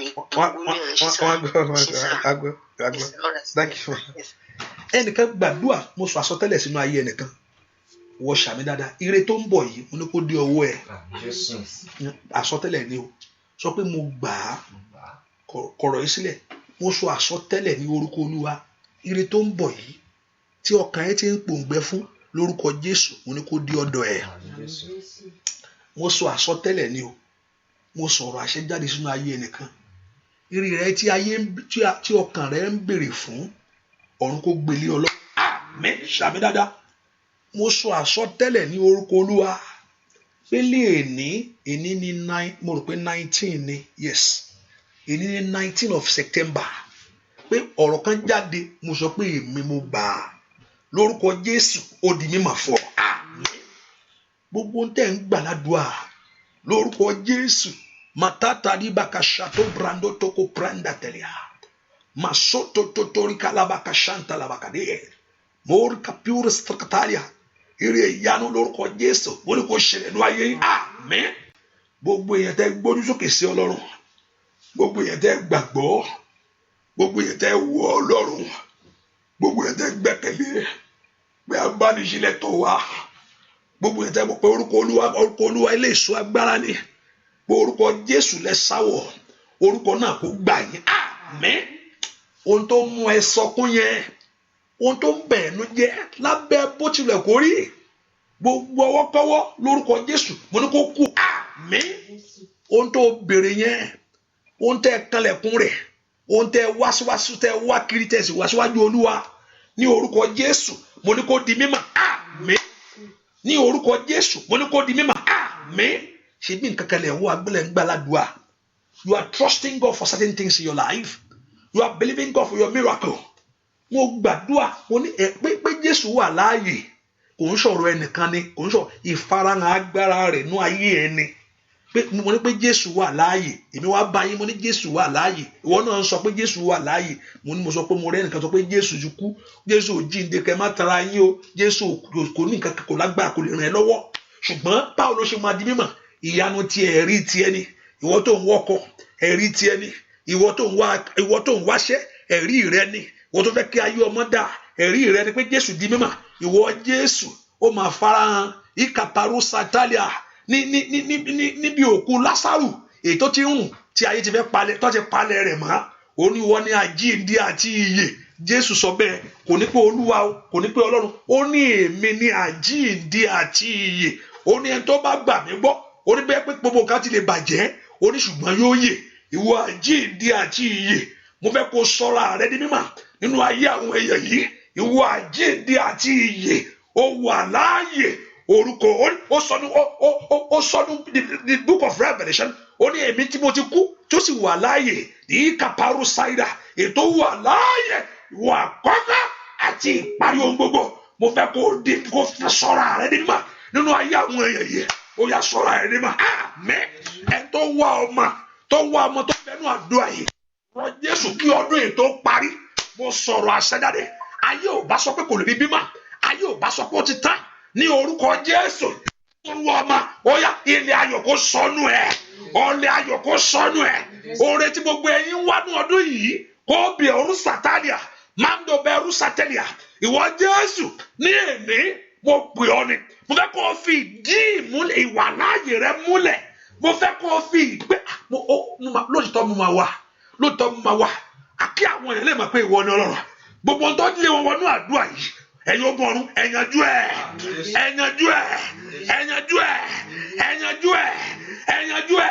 Alágbára yẹn ṣubú. The strong man in your life for today. In the name of Jesus, I decree the blessing of God over your life and the grace of God over you. Ní orúkọ Jésù, ẹ̀rá àánú lágbà. Olúwa yanjú ọ̀rọ̀ yín. Ìyanu ṣẹlẹ̀. Ògo Olúwa tàn. Ẹ̀wọ̀ Ọlọ́run bú jáde. Ògo Olúwa tàn. Ẹ̀wọ̀ Ọlọ́run bú jáde. The glory of God manifests in your life. It shall be well with you. Gbogbo ẹni tó ń wá ìwé ìgbélú fẹsẹ̀ tẹ́lẹ̀ ní ìgbà mẹ́ta. Ìkíní, ìkejì, ìkẹta. If you are trusting God for the papers, stamp your feet 3 times. Hallelujah. Ìkíní, wá ìwé ìgbélú ni. Ìkíní, ẹni tó wá ṣe lórílẹ̀-èdè tẹ̀ náà ẹ̀tẹ̀. Ìkíní, ìkejì, ìkẹta. Ìwọ Ọlọ́run Ísírẹ́lì tó ní ilẹ̀, Olúwa kó fẹsẹ̀ yín múlẹ̀. Everyone trusting God for the papers in that land. Olúwa ló ní ilẹ̀ yẹn, ìyẹn mo fẹ́ kó tẹ̀sẹ̀ tẹ̀. Olónibẹ̀ kò ń ṣe ẹnikẹ́ni lónibẹ̀. Ó ti débẹ̀ náà. Ó sọ náà rẹ̀ pé ibi kí tó bá fẹsẹ̀ rẹ tẹ̀, òun á gbàbẹ̀ ní ìní fún ọ. Kò ń ṣèwé ìgbélú nìkan, àṣeyọrí lórí ilẹ̀ tó fẹsẹ̀ tẹ̀. Ní orúkọ Jésù, ó yá lórí ilẹ̀ ẹ ṣe rere. Lórí ilẹ̀ ẹ gbó ńlá ṣe. Lórí ilẹ̀ ẹ ṣe rere. Ìyanu yín ṣẹlẹ̀. Ojú òní tì yín. Ẹ̀gán kò nu ayé yín. Ayé yín rí ìyanu. Oore tó ń wọ́kọ̀, k'Olúwa kó mú ọkọ jáde o. Wọ́n tó ń gbàdúrà fún ọmọ, k'Ọlọ́run wọ́kọ̀ fún. K'Olúwa kó wáyà fún. Ní orúkọ Jésù, ògo fara. Ẹ lọ ṣe rere. Ayé yín kó ní ẹ̀rí tó pọ̀. Ojú òní tì yín. Ọmọ rẹ ò ní sánkú. Lójú rẹ ò ní sọkún. Lórí ọmọ ò ní banújẹ́. Ọmọ rẹ ò ní sánkú. ẹ sàmì ẹlọ́mọ ẹ sàmì ní orúkọ Jésù ọmọ rẹ ò ní sọkú ọmọ rẹ ò ní sọkú ò ní banújẹ́ lórí ọmọ ò ní dààmú lórí ọmọ ẹlòmíì ayáwó títí kí làwọn lè gbélé lọ́wọ́ ẹ jẹ́ kí n fi ọmọ dààmú ẹ̀ ọmọ Ọlọ́run Sátánì ò ní fọmọ dààmú ẹ̀ ní orúkọ Jésù ò ní rí ìdààmú lórí ọmọ bẹ́ẹ̀ ni ó sì rí bẹ́ẹ̀ ni ó sì rí Olúwa mo yọ omi ẹ sí mọ́ Olúwa kó yọ omi ẹ sí mọ́ ìyanu kó ṣẹlẹ̀ lórí omi ẹ ògo Ọlọ́run kó farahàn bẹ́ẹ̀ ni ó sì rí gbogbo èèyàn mo ní kẹ́ ẹ ṣe ẹ̀ ní ìgbà 5 gbogbo ẹ̀ ń tẹ́ ẹ ṣe Ọlọ́run Ísírẹ́lì tó rán mi níṣẹ́ oore ìgbọ́ràn bá mú fún wa gbogbo àbá mo ti ṣe ẹ̀ pásítọ̀ gbogbo ẹ̀ ń tẹ́ ẹ ṣe àdúrà yìí tẹ́ ẹ polongo ohun ńlá tí ó polongo Olúwa nú ayé yín mo ní kó Olúwa kó fún yín ẹ̀yin tẹ́ sọ kó má bàjẹ́ kó má lọlẹ̀ lórúkọ Jésù Ọlọ́run Ísírẹ́lì kó farahàn ojú ò ní tì yín ìyanu ṣẹlẹ̀ bẹ́ẹ̀ ni ó sì rí o láì lórúkọ Jésù Kristi Olúwa wa àmín àmín àmín ẹ sọ ní ìgbà 3 pé ọ̀rọ̀ tèmi yìí mi gbọ́ ọ̀rọ̀ tèmi yìí ó mà ti dayọ̀ ìgbà kejì ńkọ́ ọ̀rọ̀ tèmi yìí ó mà ti dayọ̀ sọ́ngbà kẹta ọ̀rọ̀ tèmi yìí ó ṣe kíni ó ti dà ó di láti dandan kọ́rọ̀ mi dayọ̀ níwájú Olúwa hallelujah tí bá ti sọ̀rọ̀ ọ̀fẹ́ fẹ́ kó ìró ayọ̀ lórúkọ Jésù gbogbo ayé yóò gbọ́ lórí ayé mi.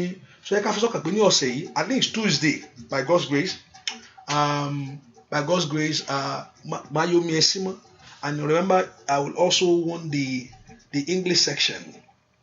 Hallelujah, hallelujah. The English section to be to pray on the English section. And also secondly, for everyone for the showers of blessing app, we need to work on it. Is still on it's not enough. I know some people have been given to this, but it's not enough. Which on the 10 of 22, on the 10 of 22 of next month, Loma due. So we don't want this thing to lati fail to my dilowo. So I know some people have been a blessing, and also we can support the work of God in any areas that God has given you the grace to do this. I know that Lord Jehovah God will bless you.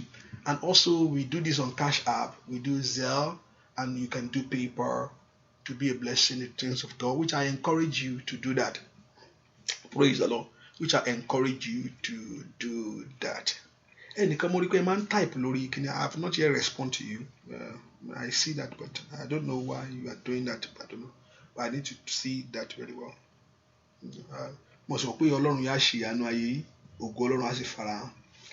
So this Tuesday, by God's grace, my gbàdúrà sómi ẹ ọmọ rẹ tí o fẹ́ kó wọ́n sí ọmọ yẹn ọmọ kó dálé lórí ilé tó bá lè gbàgbé fún má dẹjà o hallelujah gbogbo ibi tó bá ń bọ̀ ọwọ́ kọ́wọ́ yóò kú ònú ayé yín ìyanu á sì ṣẹlẹ̀ hallelujah Olúwa ṣeun fún ìyanu tó ti ṣe o Olúwa mo dúpẹ́ fún ayé gbogbo ènìyàn kò bá jẹ́ inú ayé mo pé rọ́lá lórúkọ Jésù tó ti fìyanu hàn nú ayé gbogbo àwọn tó wà nú àdúrà yìí mo tún gbọ́ mo rí kan dáadáa agbóga fún tó ṣì lọ́wọ́lọ́wọ́ gbẹ́ fún ògo ẹwọ Ọlọ́run fún ìyanu èyí tó fi farahàn nú ayé àwọn Olúwa gbọ́ ọpẹ́ Olúwa gbà yín Olúwa ìwọ Jésù tá ti wọ́n ni mo fi hàn nú ayé àwọn èèyàn yìí ó ní pé if I can lift you up, you will draw men unto you yourself. Jesus have lifted you up today. Pé ìwọ ni Olúwa gbogbo wọn táwọn yẹn fẹ́ ìwọ ló lè ṣe ìwọ ló sì yanjú ẹ̀ ṣe bẹ́ẹ̀ bàbá orúkọ rẹ̀ yóò sì ti gbé ga Jésù Olúwa wa àmín àmín lórúkọ Jésù hallelujah hallelujah. Sọ pé Olúwa ti fún mi ní ìṣẹ́gun. Sọ pé Olúwa ti fún mi ní ìṣẹ́gun. Ìṣẹ́gun mi sì di mímọ̀. Sọ bẹ́ẹ̀ Olúwa ti fún mi ní ìṣẹ́gun tèmi sì di mímọ̀. Mi ìgbọ́lẹ̀ kan sí Olúwa ti fún mi ní ìṣẹ́gun tèmi ó sì di mímọ̀. Mi ìgbọ́ ẹ̀ Olúwa ti fún mi ní ìṣẹ́gun tèmi ó sì di mímọ̀. Mi ìgbọ́lẹ̀ kan sí Olúwa ó ti fún mi ní